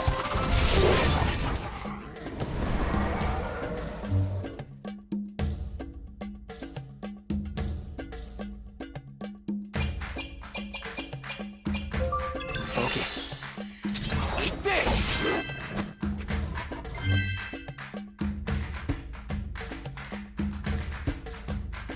Engaging lightning attack.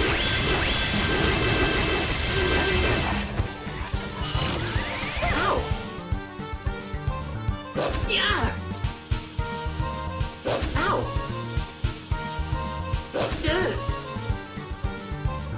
Ugh! Ah! Operating at half capacity. Yeah!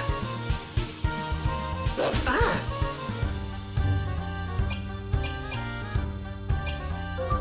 Calm down.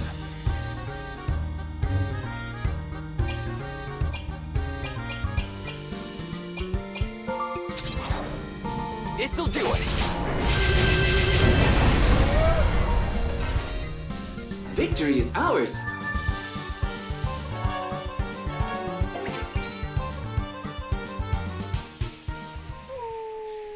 Snap out of it, Rudy.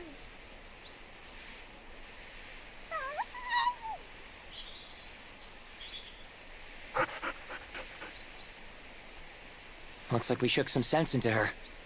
So you've been protecting this place. And Carmina.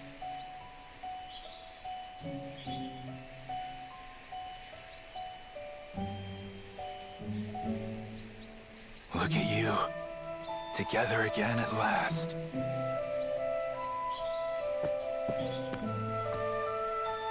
Carmina, I hope you can see this. Your family's together again. Thank you, Tan. I always knew you were truly kind.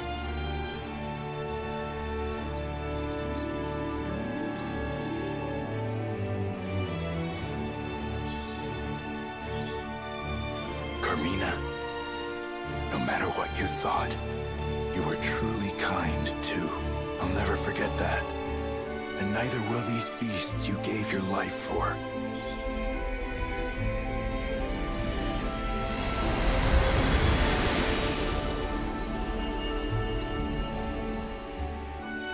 Carmina, is it you? I get it now. I can feel you with us, Carmina.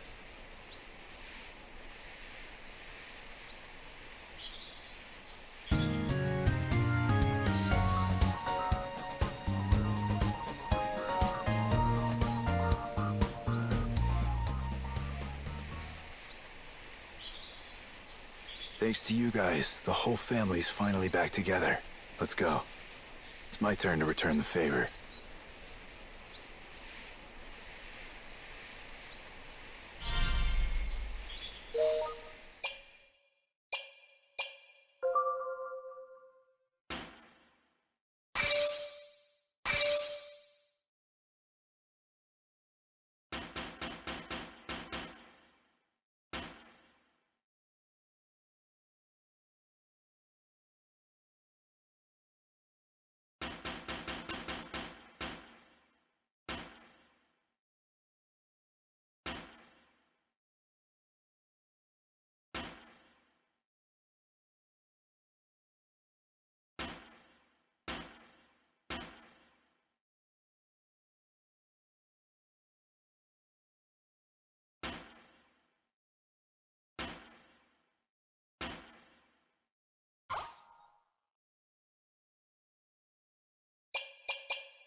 You get that egg yet?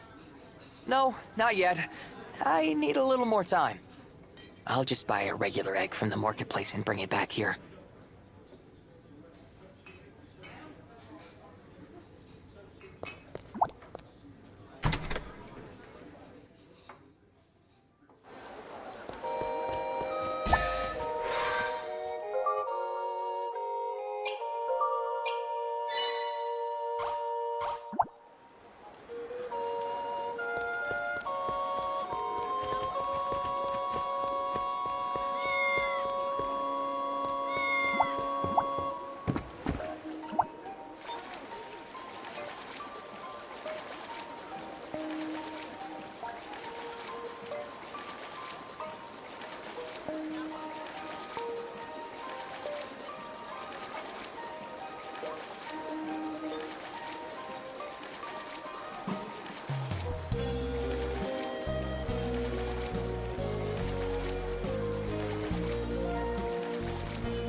Tina and Cheryl are in here somewhere.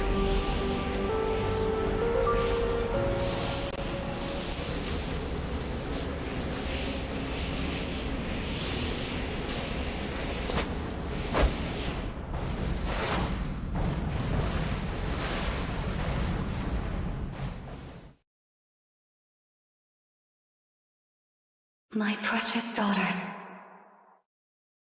Please.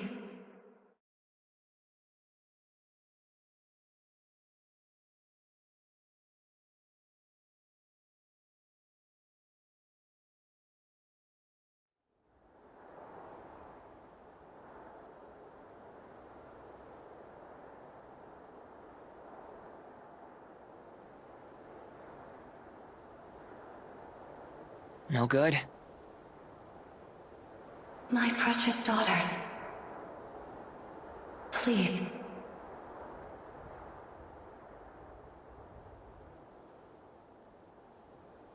But that voice, it was Queen Synthana, wasn't it?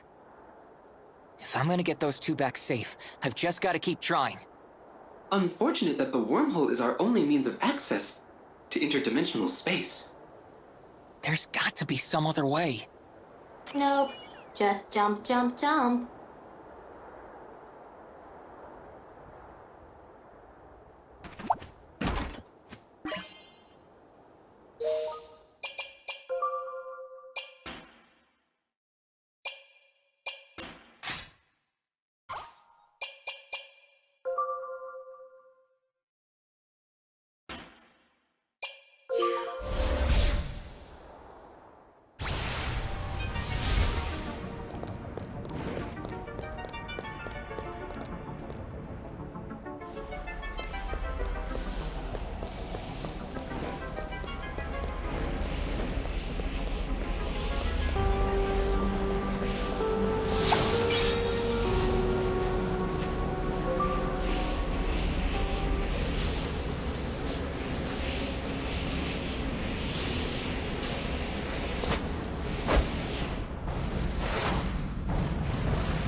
Barrier!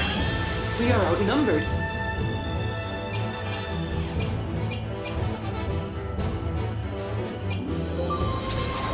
You're done!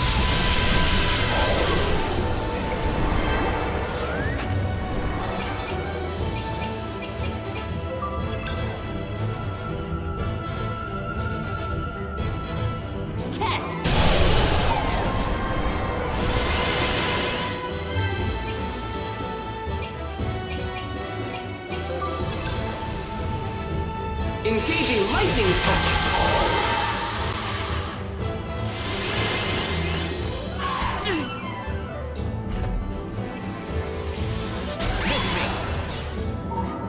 Miss me! Ta!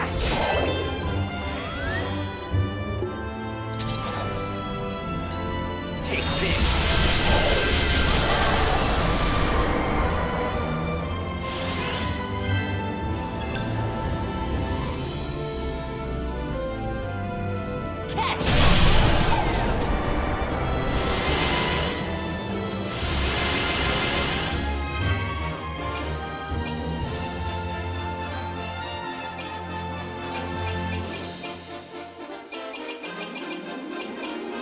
Barrier! Nice save. Destructive power!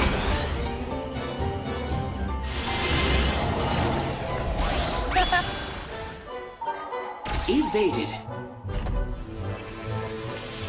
Evaded. Slam it!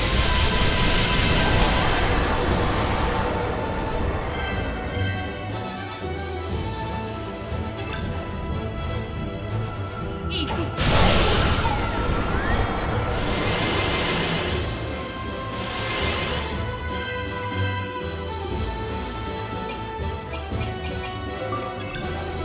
Beam!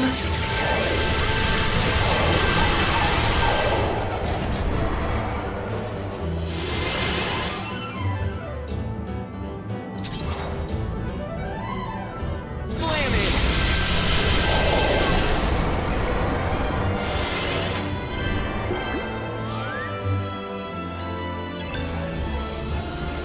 Easy!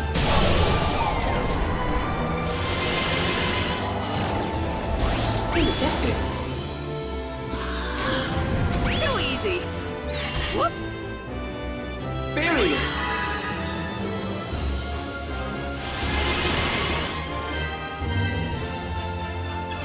Go, go, go, go!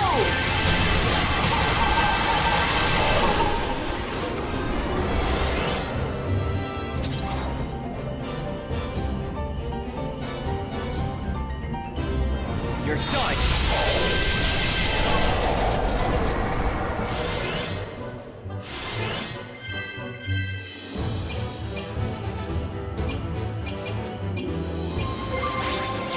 We're up, Golf.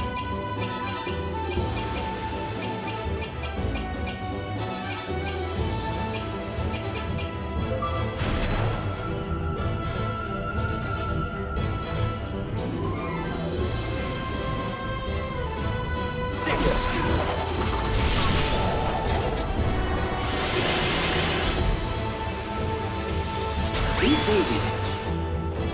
Evaded. Activating defense system.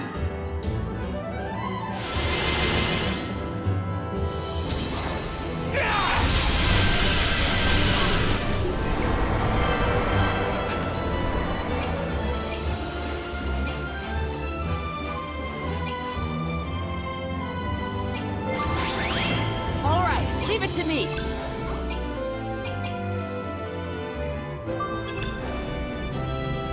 What's this?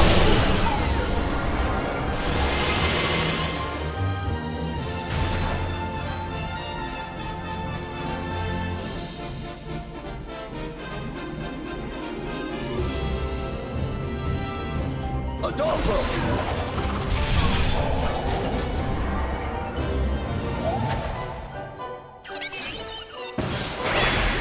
Try again. Miss me! Whoa there! Beat it! There!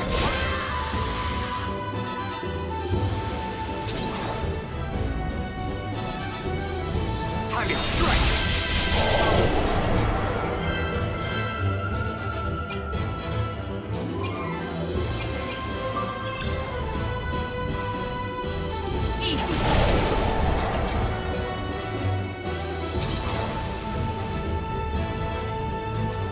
Take this!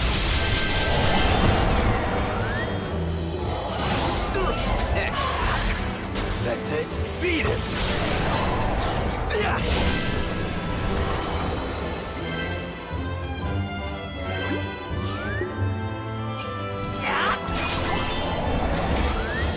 Who's next?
Activating defense system. Here I come.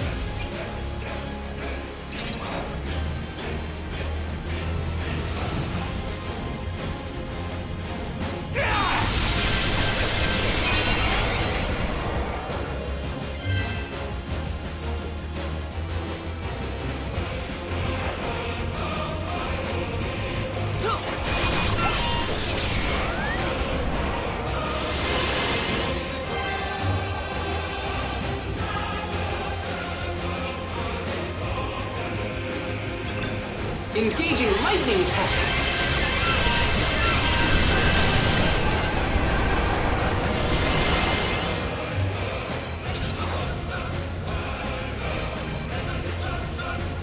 Slam it!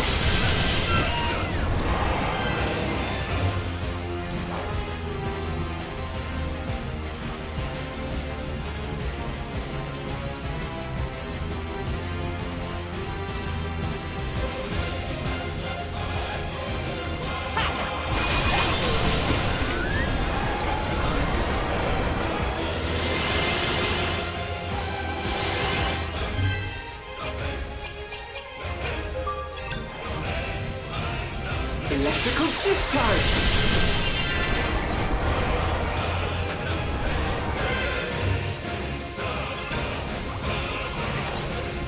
Attacking!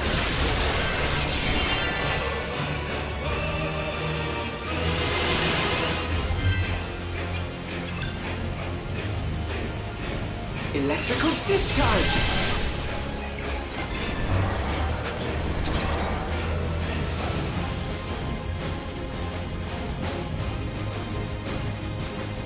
Time to end this!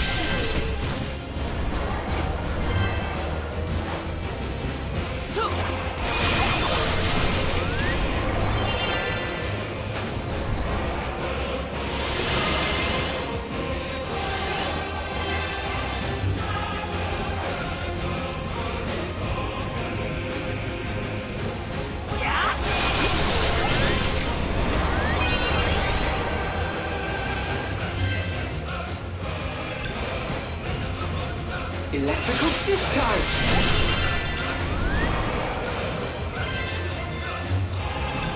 Engaging lightning tech! Engaging lightning tech! Was that it?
My precious daughters. Please.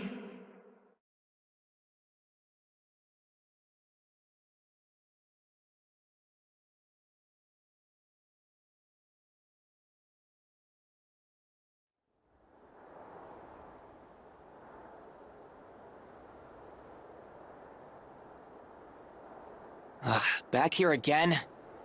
We still couldn't reach them. Not even going into the wormhole from the machine realm.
Hey, you get that egg yet? No, not yet. I need a little more time. I'll just buy a regular egg from the marketplace and bring it back here.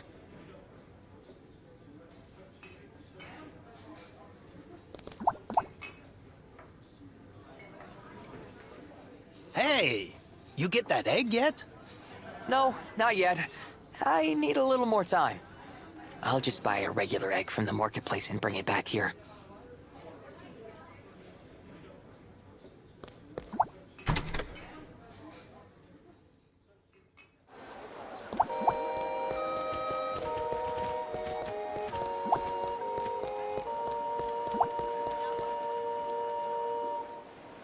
What's that?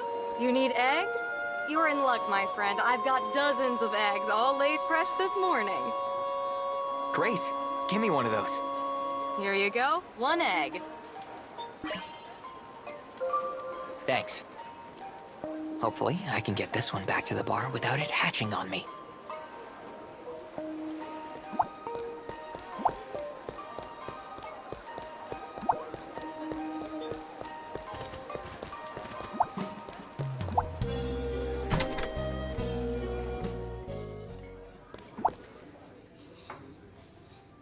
I brought the egg you asked for.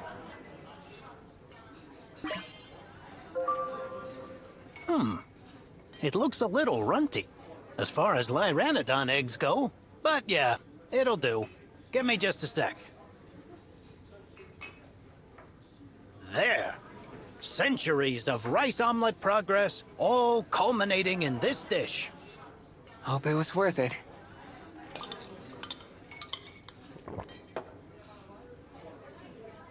Oh, this texture, this subtle yet complex, egginess. You were right. This is the best rice omelet I've ever had. Probably the best anyone's ever had. Until your next one, that is. Come on back anytime. Sure will. Thank you. It may not have been a Lyranodon egg, but it was still delicious. I guess it's not the egg in the bowl. It's how you beat it. Thanks for grabbing that egg for me. Here you go, on the house.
Leave this to me.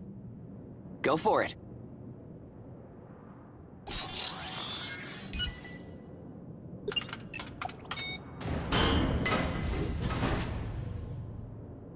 You appear to have unlocked it. I did it.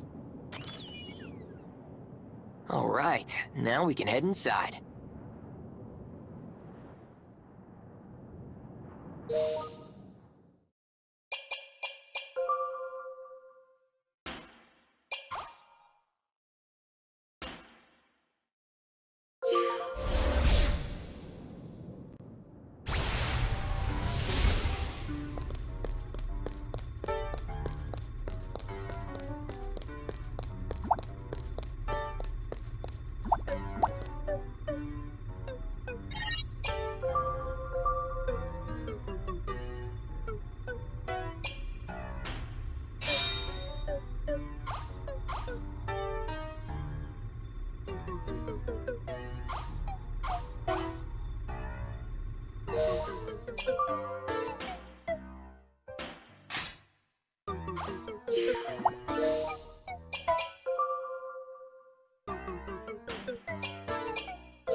Whoa, pretty big. Let's find that treasure. There appears to be no treasure here. All right, let's try going a little deeper. If we activate those claws, we can use them to proceed further.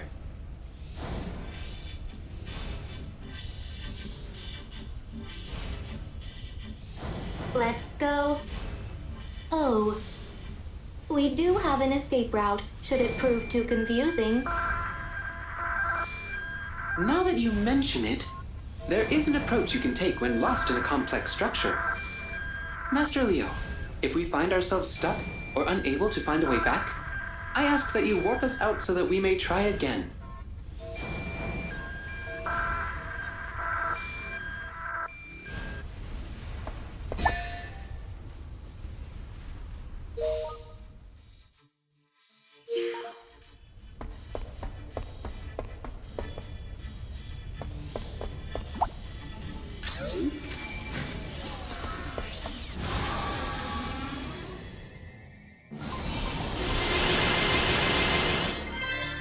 Barrier!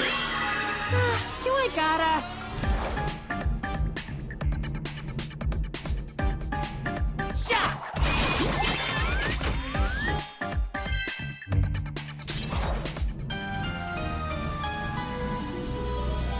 You're done!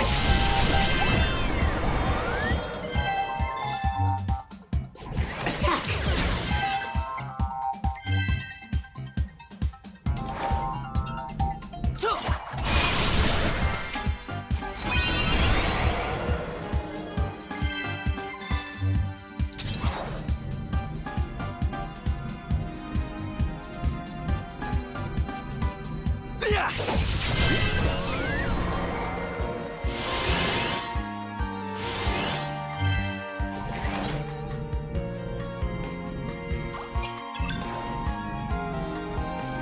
Electrical discharge!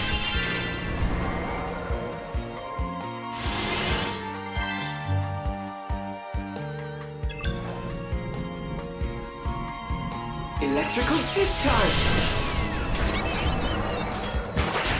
I'll end this!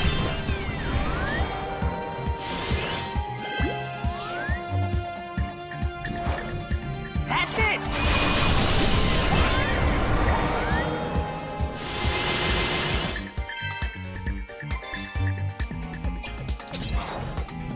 Pierce him!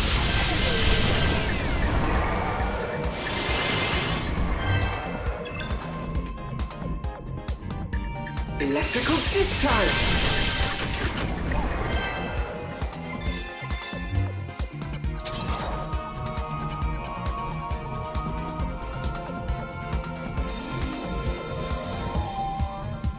You're done!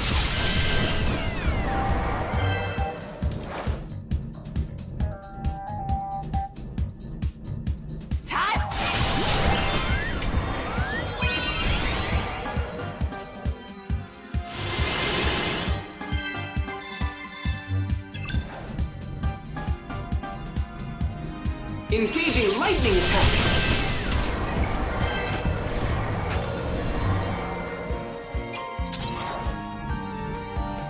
There!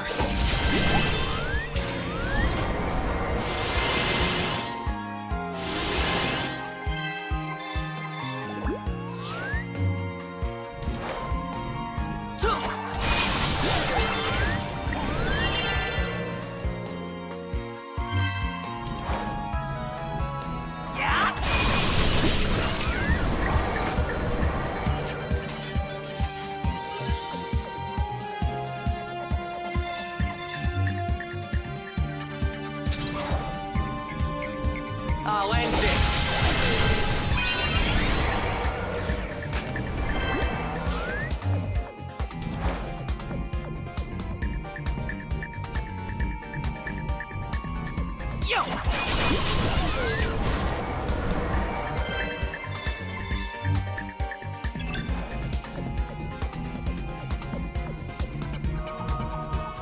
Electrical discharge!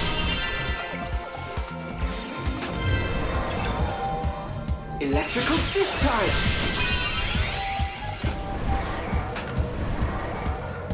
Let's keep moving.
It appears we have reached a dead end. We came all the way here for nothing. I guess the Omega rumor was just an Omega dud. Stay back. Something's coming up the shaft.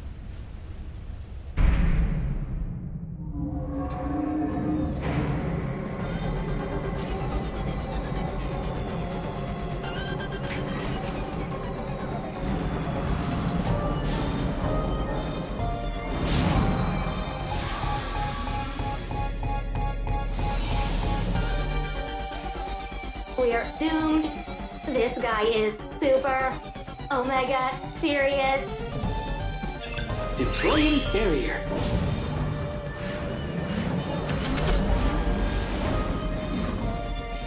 Warning! Warning! I have detected dangerous levels of energy. If we take his attacks head-on, our probability of survival is low. Perhaps if there was some way to lower its energy output. This is very dangerous. Hammer! Oh, it's less serious now. We appear to have succeeded in lowering Omega's energy. Those tanks to its sides send different types of energy to Omega. No time to pick and choose. Hit them both.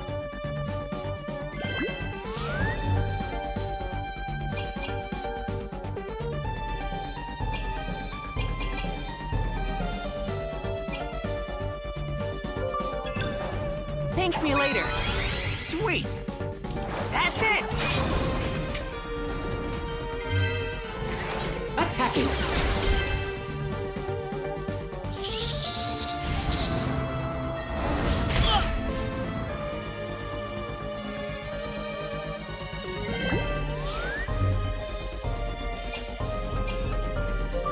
Thank me later.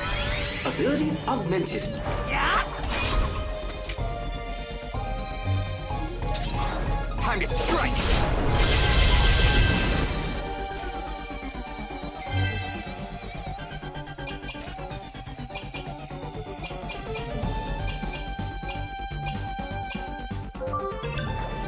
Routine maintenance. Nice save!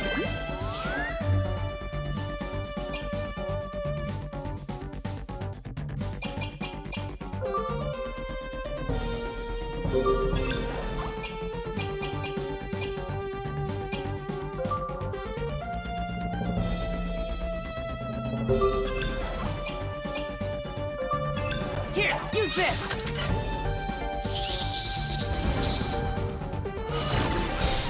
Whoa!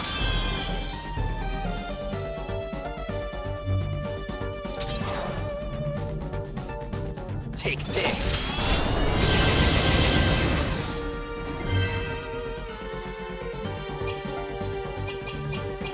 Activating defense system. Switching.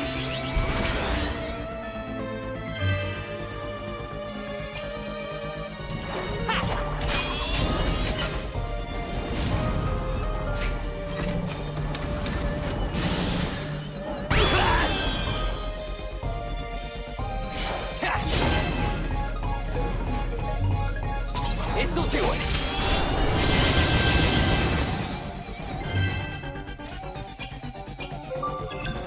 Barrier. Now I'm pumped up!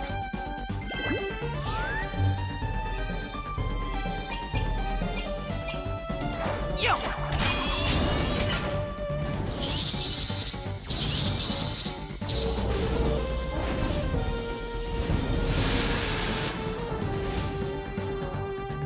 This isn't good. This situation is extremely dangerous. Omega's energy levels are rising at an alarming rate. We must hurry and decrease the energy output.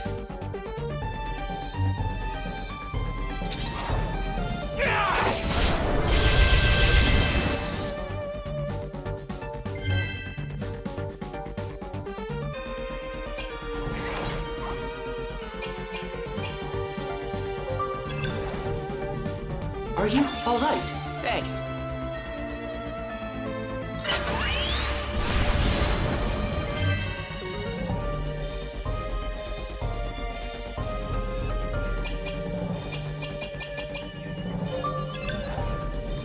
Have a nice trip! Here it comes. Brace for impact. You're wide open.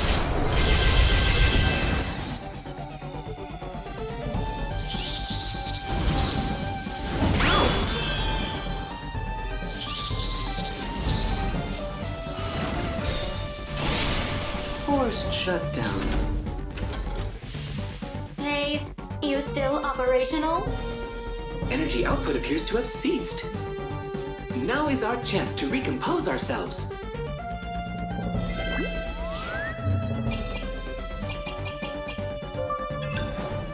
That was nice of me. Restoration successful.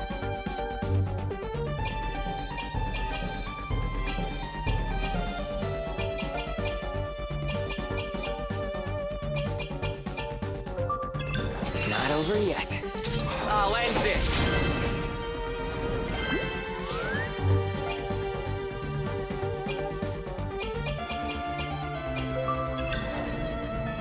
That was nice of me. I'll do my best.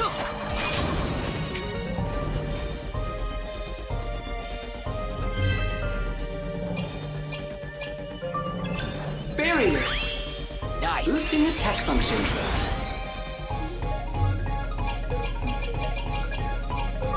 Here goes.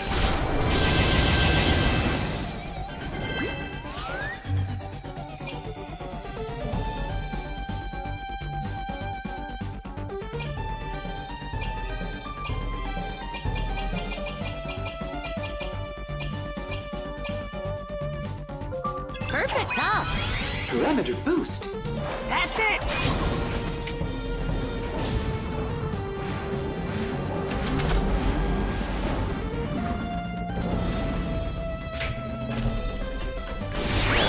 Great. Time to end this. Yikes. It's moving again. I have analyzed its movement patterns. Remain calm. We must simply lower the tank's output as we fight.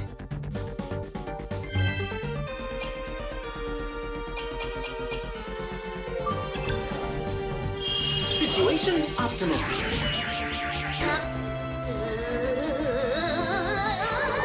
Tempest!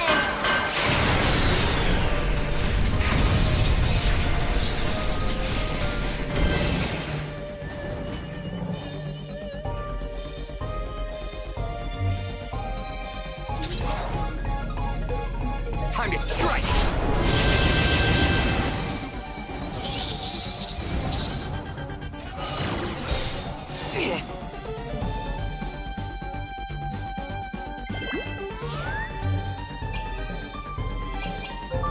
Thank me later. I'll do my best. Yo!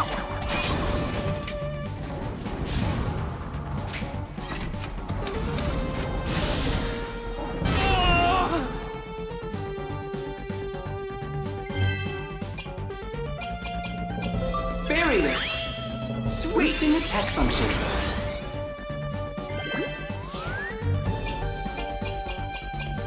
You owe me one. Nice. Flash!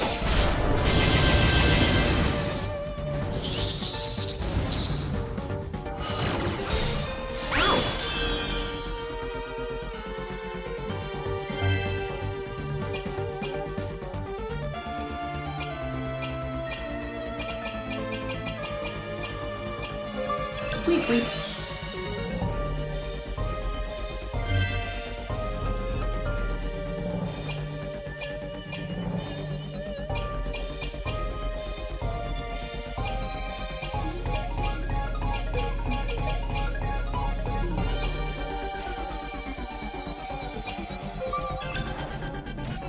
Let's see what this does.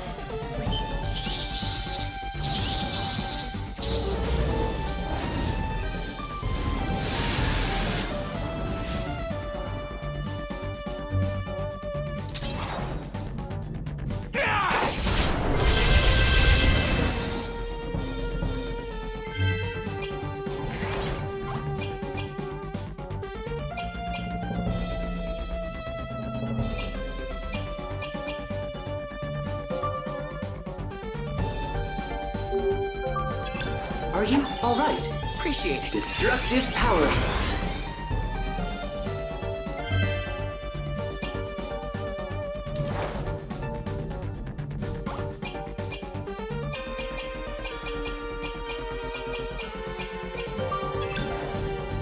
Easy.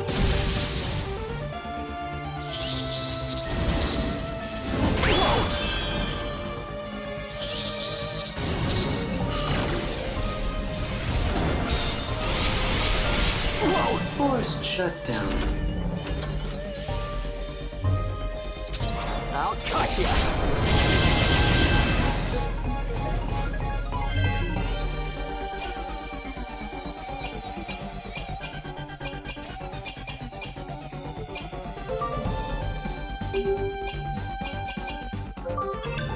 Thank me later.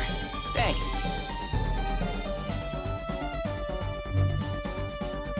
Here goes!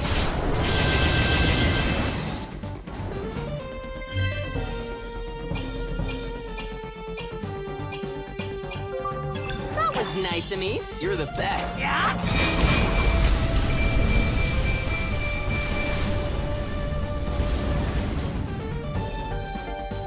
Let's keep moving.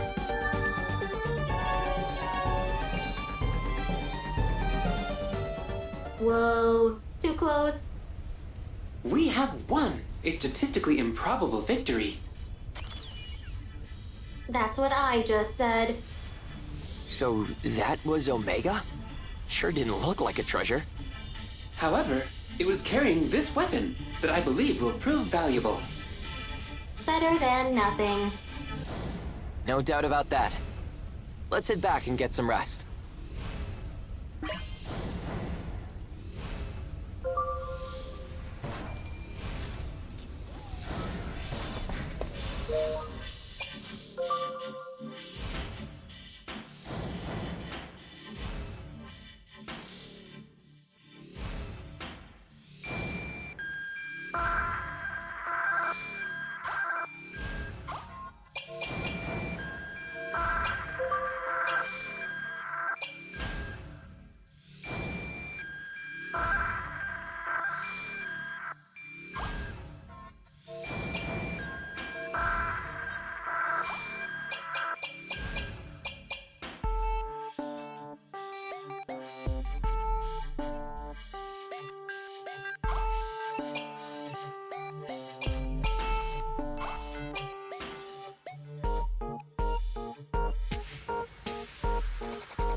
Who's there?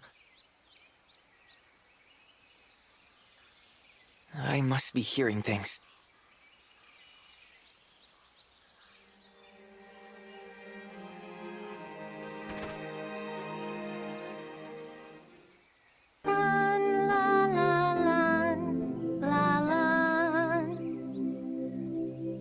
What is it?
My precious cat has run away. Please, help me find him.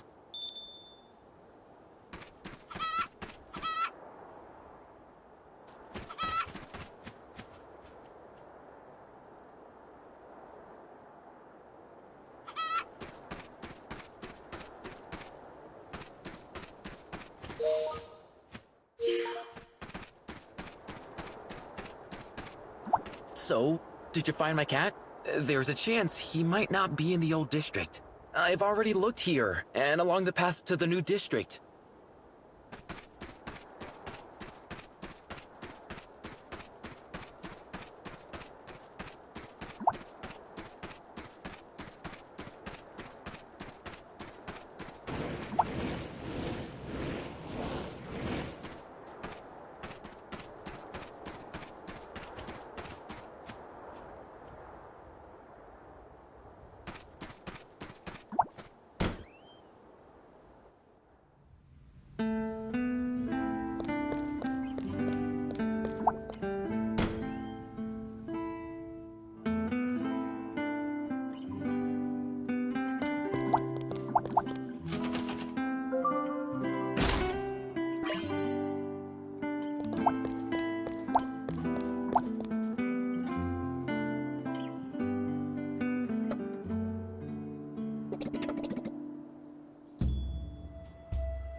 You found him!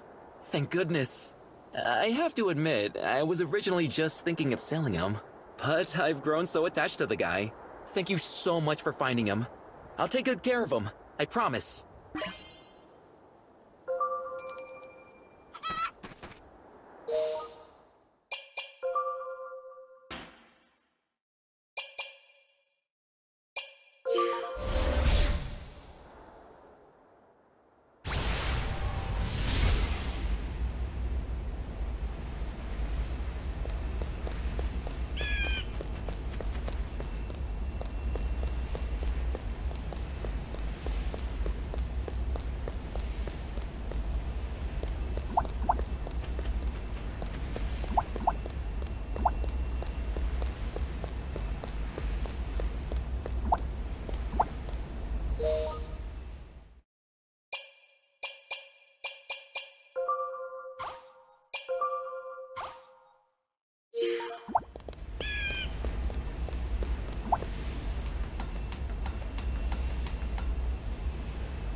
This symbol, it's the god's mark. But why is it here?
Here I was, ready to board the Uzra, but I got my hopes up for nothing. Sorry about that. We need it for something really important. Really important? Can I help? I'll do anything to ride the Uzra. I don't know. It could be dangerous. A ride on the Uzra and a thrill of a dangerous adventure? Who could say no? Please, please, let me come with you. Fine. You can come on board. Yes, thank you. Thank you so much. You know, I'm sure there are others just as eager to ride the Uzra as I am. Once word of this gets out, I bet you'll have even more takers. If you find anyone else who wants to ride, please give them that chance. Take a look around the city and the royal capital. They're out there. Why not? The more the merrier, right? I'll go tell my friends, then head straight to the Uzra. They're going to be so excited.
This symbol. It's the god's mark.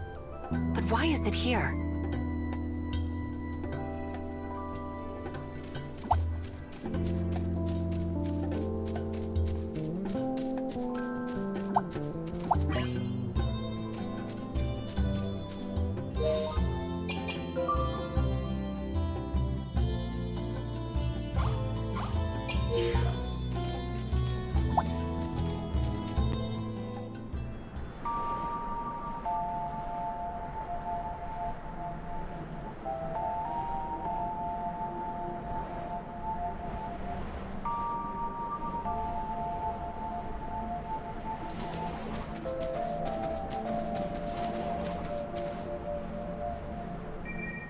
According to information from the townsfolk, a meteor has fallen nearby.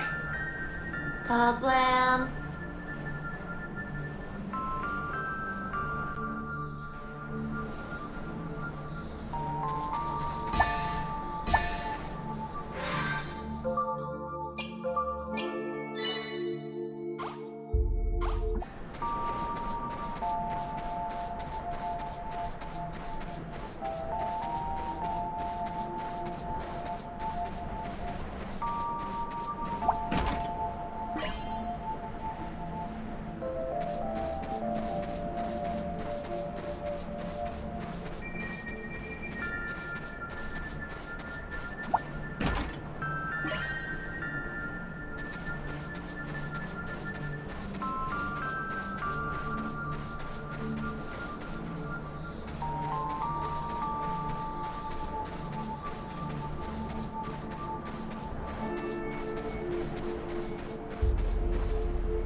Do you hear that?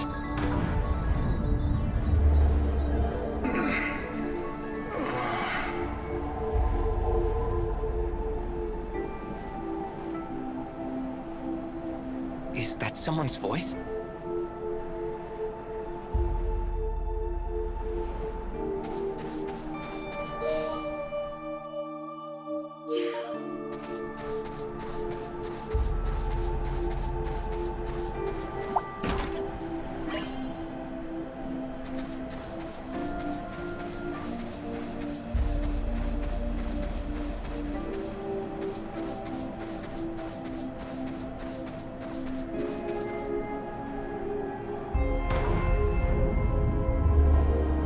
Am I a god?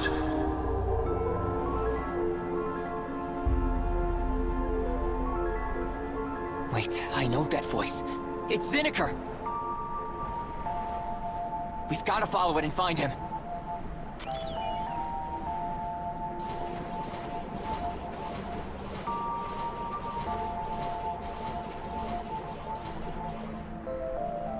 A god, he says.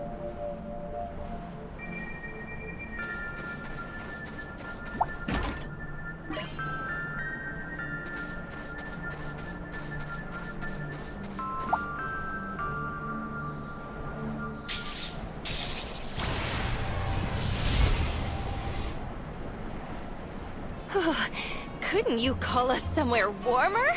Like I always say, nothing heats you up like a fight. Shall we get this over with, dear sister? Take care of them quickly. My skin's about to dry up. Dancing into your dreams. Morgan the butterfly. Training over the limit. Dottie the beast. Thrilling beyond tomorrow. Volt the Bravo. Shine for joy. Shine for glory. Shine so the whole world sees. Cinderella Tri-Stars!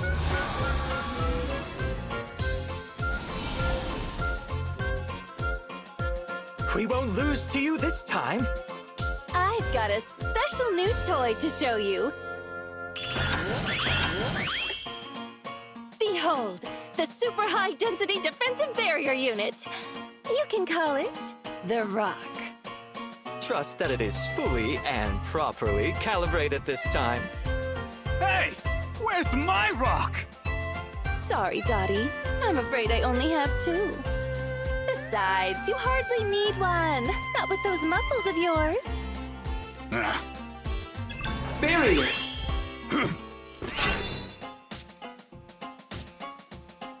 What the heck is this?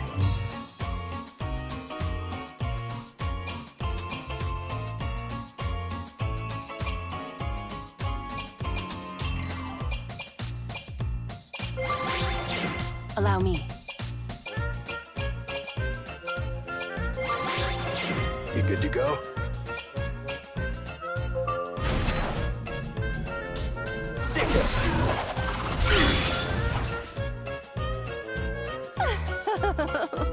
These barriers won't break that easily.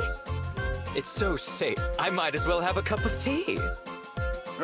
Don't rub it in. This fight's as good as won.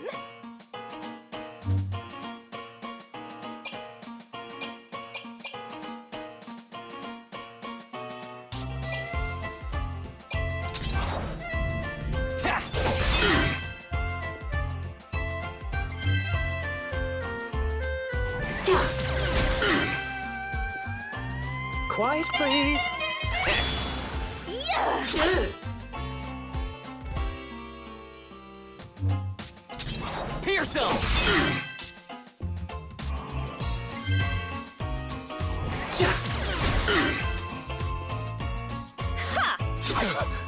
There!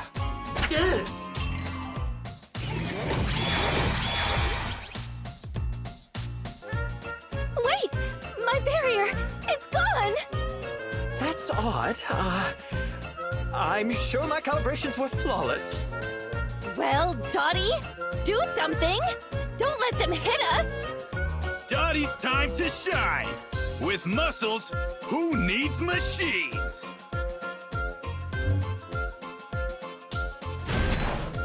Show off your fangs.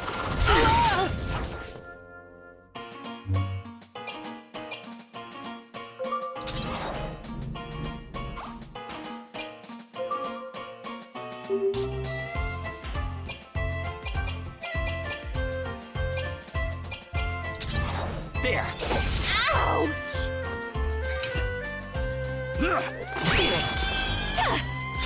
There. Not bad.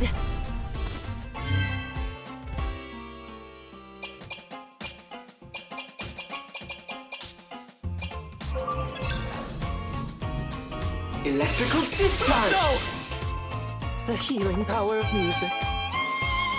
Not bad! Time to strike!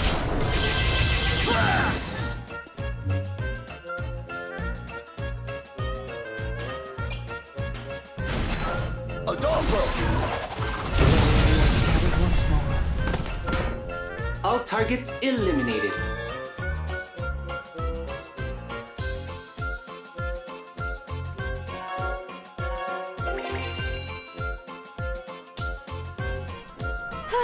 You've done it again. Like I always say, next time won't be so easy. We'll tussle anytime. Thus, seek out our sign in a valley of numerous curving paths. Ta-ta for now.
god.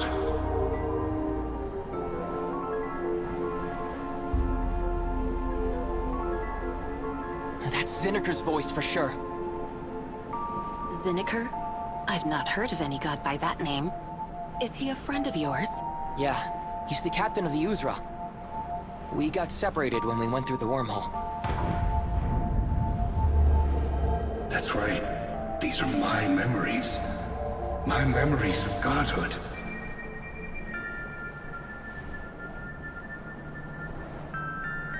Zinniker, what in the world are you talking about? Once we discovered the many realms in the lower dimensions, it wasn't long before we learned we could influence them.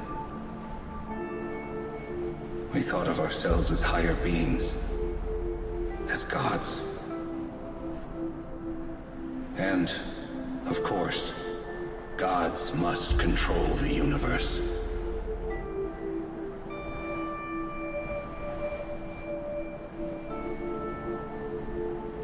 So he's one of them. Like Jas and Vam? No, Zinniker's nothing like them. We long to have a hand in each realm, to learn how the worlds came to be.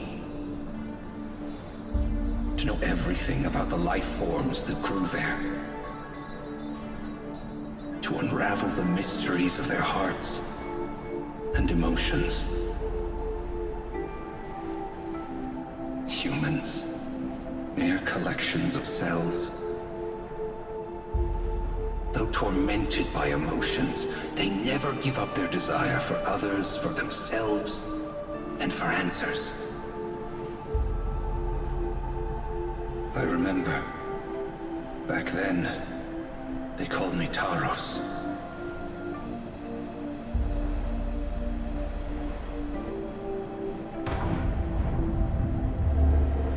They did that forbidden experiment.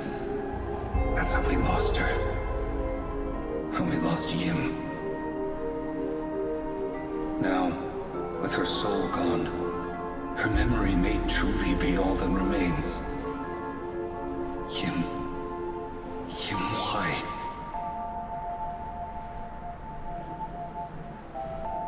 Yim. Godhood meant nothing with you gone. I renounced it and decided to live as a human.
Look, it's Zinniker!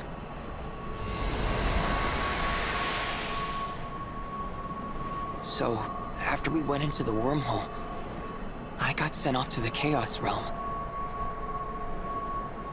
And Zineker, he got trapped inside this thing. And ended up here.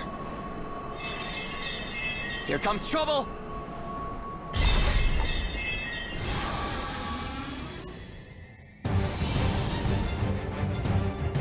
Deploying barrier. That's right. I was once a god. What the heck is this?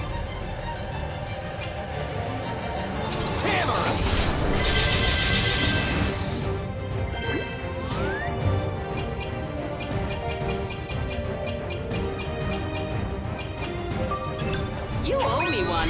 Now I'm pumped up.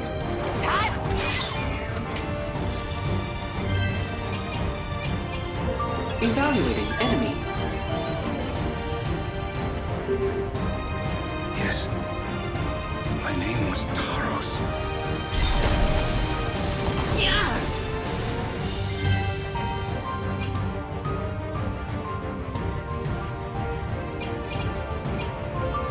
Deploying barrier.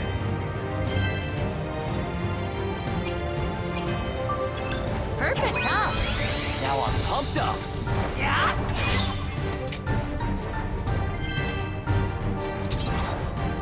Time to strike!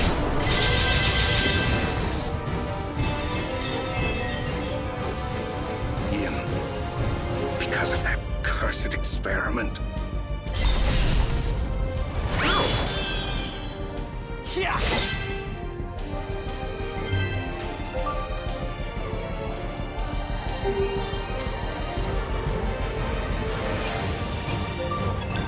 Deploying barrier. Nice! Feeling good!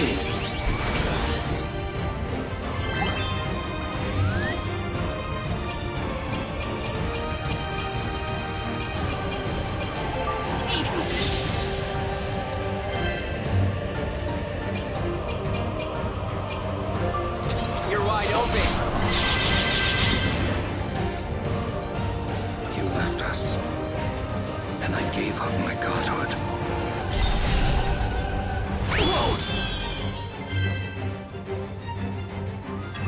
Have a nice trip!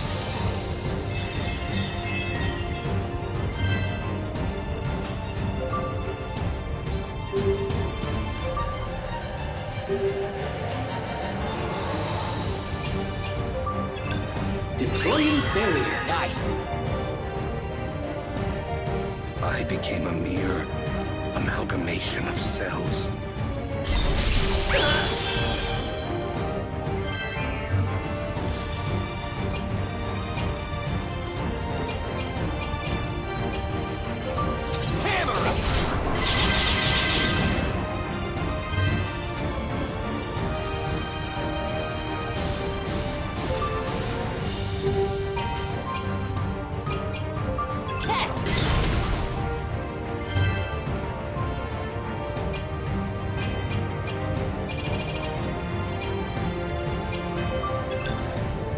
Time for repairs. Charging. Surrender to emotion.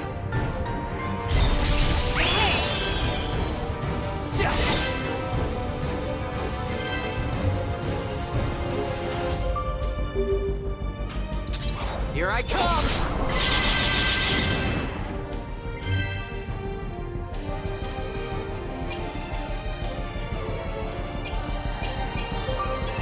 Thank me later. You're the best.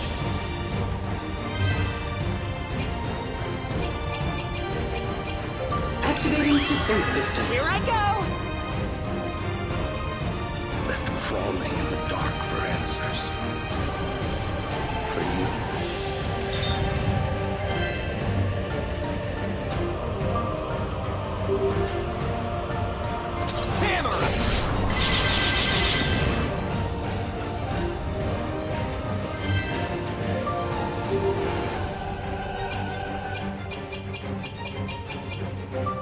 Feel better yet?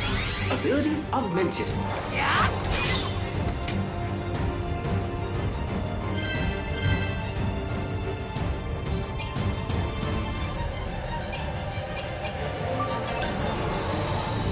Routine maintenance. Thanks.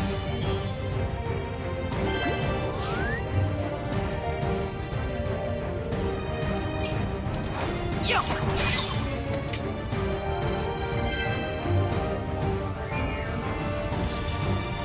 Here goes! I chose to live as a human.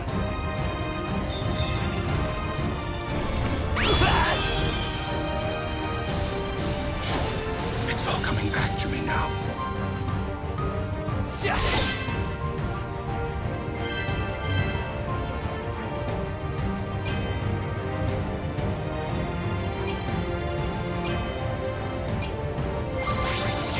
Let me at him.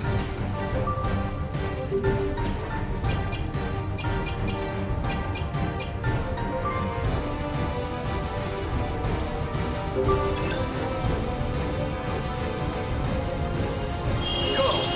Chow time! Jet Stream!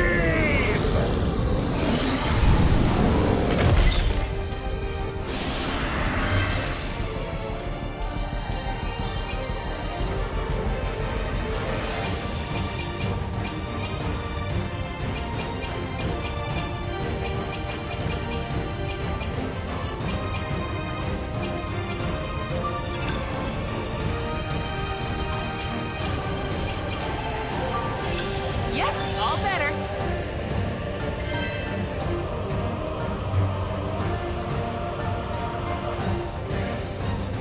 This'll do it.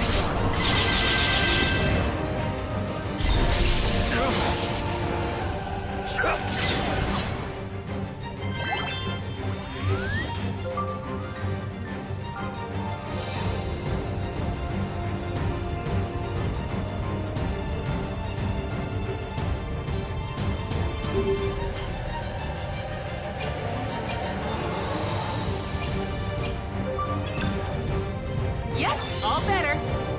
Shot!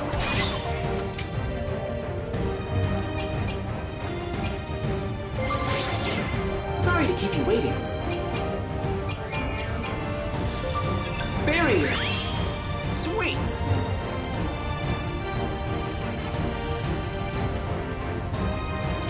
This'll do it.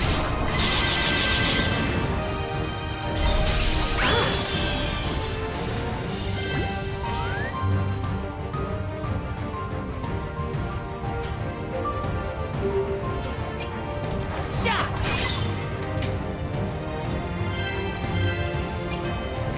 Attacking!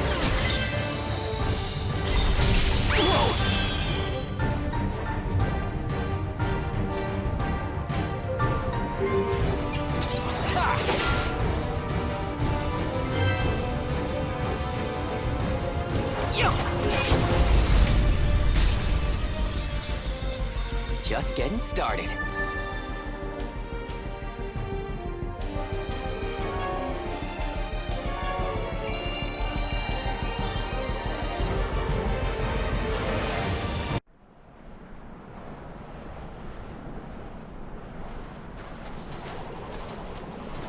Seneca! Great Sansi slugs, where am I? We got separated after we jumped into the wormhole. I remember that. And that's not all I remember. Memories from inside that crystal ball flooded my brain, but I lost it in the wormhole. It rolled off somewhere. We followed your voice here after we heard you groaning. Ah, so you heard the news. Looks like old Zinniker used to be a god. Curious. You don't look particularly godlike. Who are you? My name is Valrika. I am the lone survivor and steward of the Chaos Realm. Chaos Realm? Long story short, it's another world that Vam already destroyed. Vam and Jas. You knew them, didn't you? Don't give me the hairy eyeball. I'm every bit as shocked as you are. But back then, I was floating around in the wormhole when I felt something flow into me. Like it was pouring into me from out of the crystal ball. Now, I can't say for certain, but if it wasn't a memory of my past life, well, I don't know what it could be.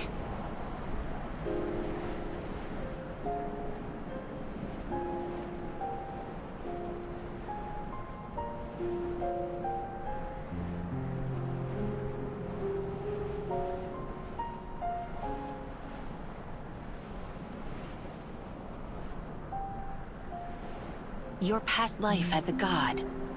Looks that way. But don't go thinking I'm proud to be one of the likes of Vam and Jas. I suppose you too saw other realms as your playthings? We just met, lady. He's off on the steam a bit. I apologize. I find it hard to be objective after Vam gave my world over to chaos. Nobody survived. Nobody except me. Nobody in the whole world? In my experience, gods are selfish and eager to exercise that selfishness. Ah, you're preaching to the choir here. I'm sorry, Valrika.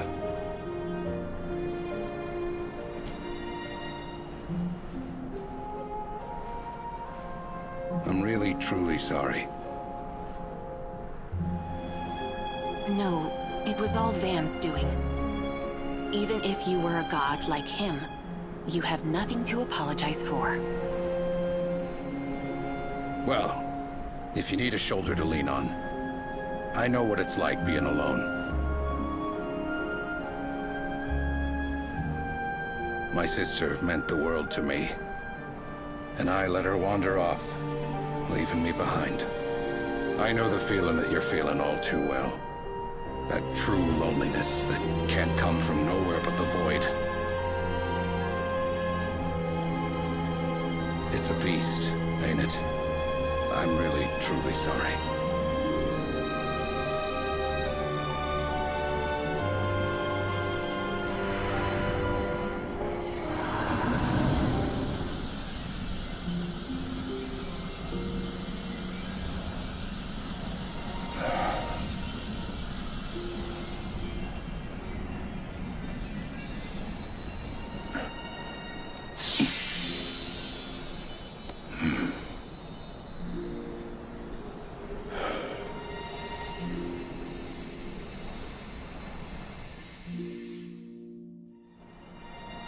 Huh. This marks a symbol from the God Realm? Right. The divine artifacts are all Vam's creations. I think he said they were made using concentrated emotions from humans. So, this thing is powered by human emotions, huh? That explains why they respond to us and bond with us like they do. Wait. That's it! They bond with us! And I'm one of us! Guess that means I'm human after all. You're nothing like any god I've ever met, Cyniker. You're as human as I am. Your biological signals and irrational behavior are indeed consistent with what I have observed of human beings. You're a human. Then, it's official.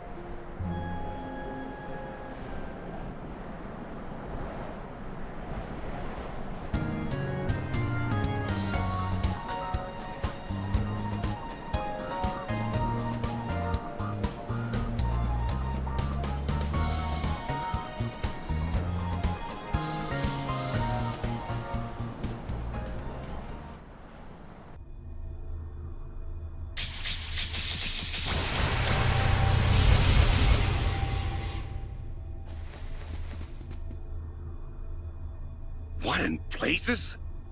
This is my realm. The realm that has been given over to chaos. And there's Vam to thank for that.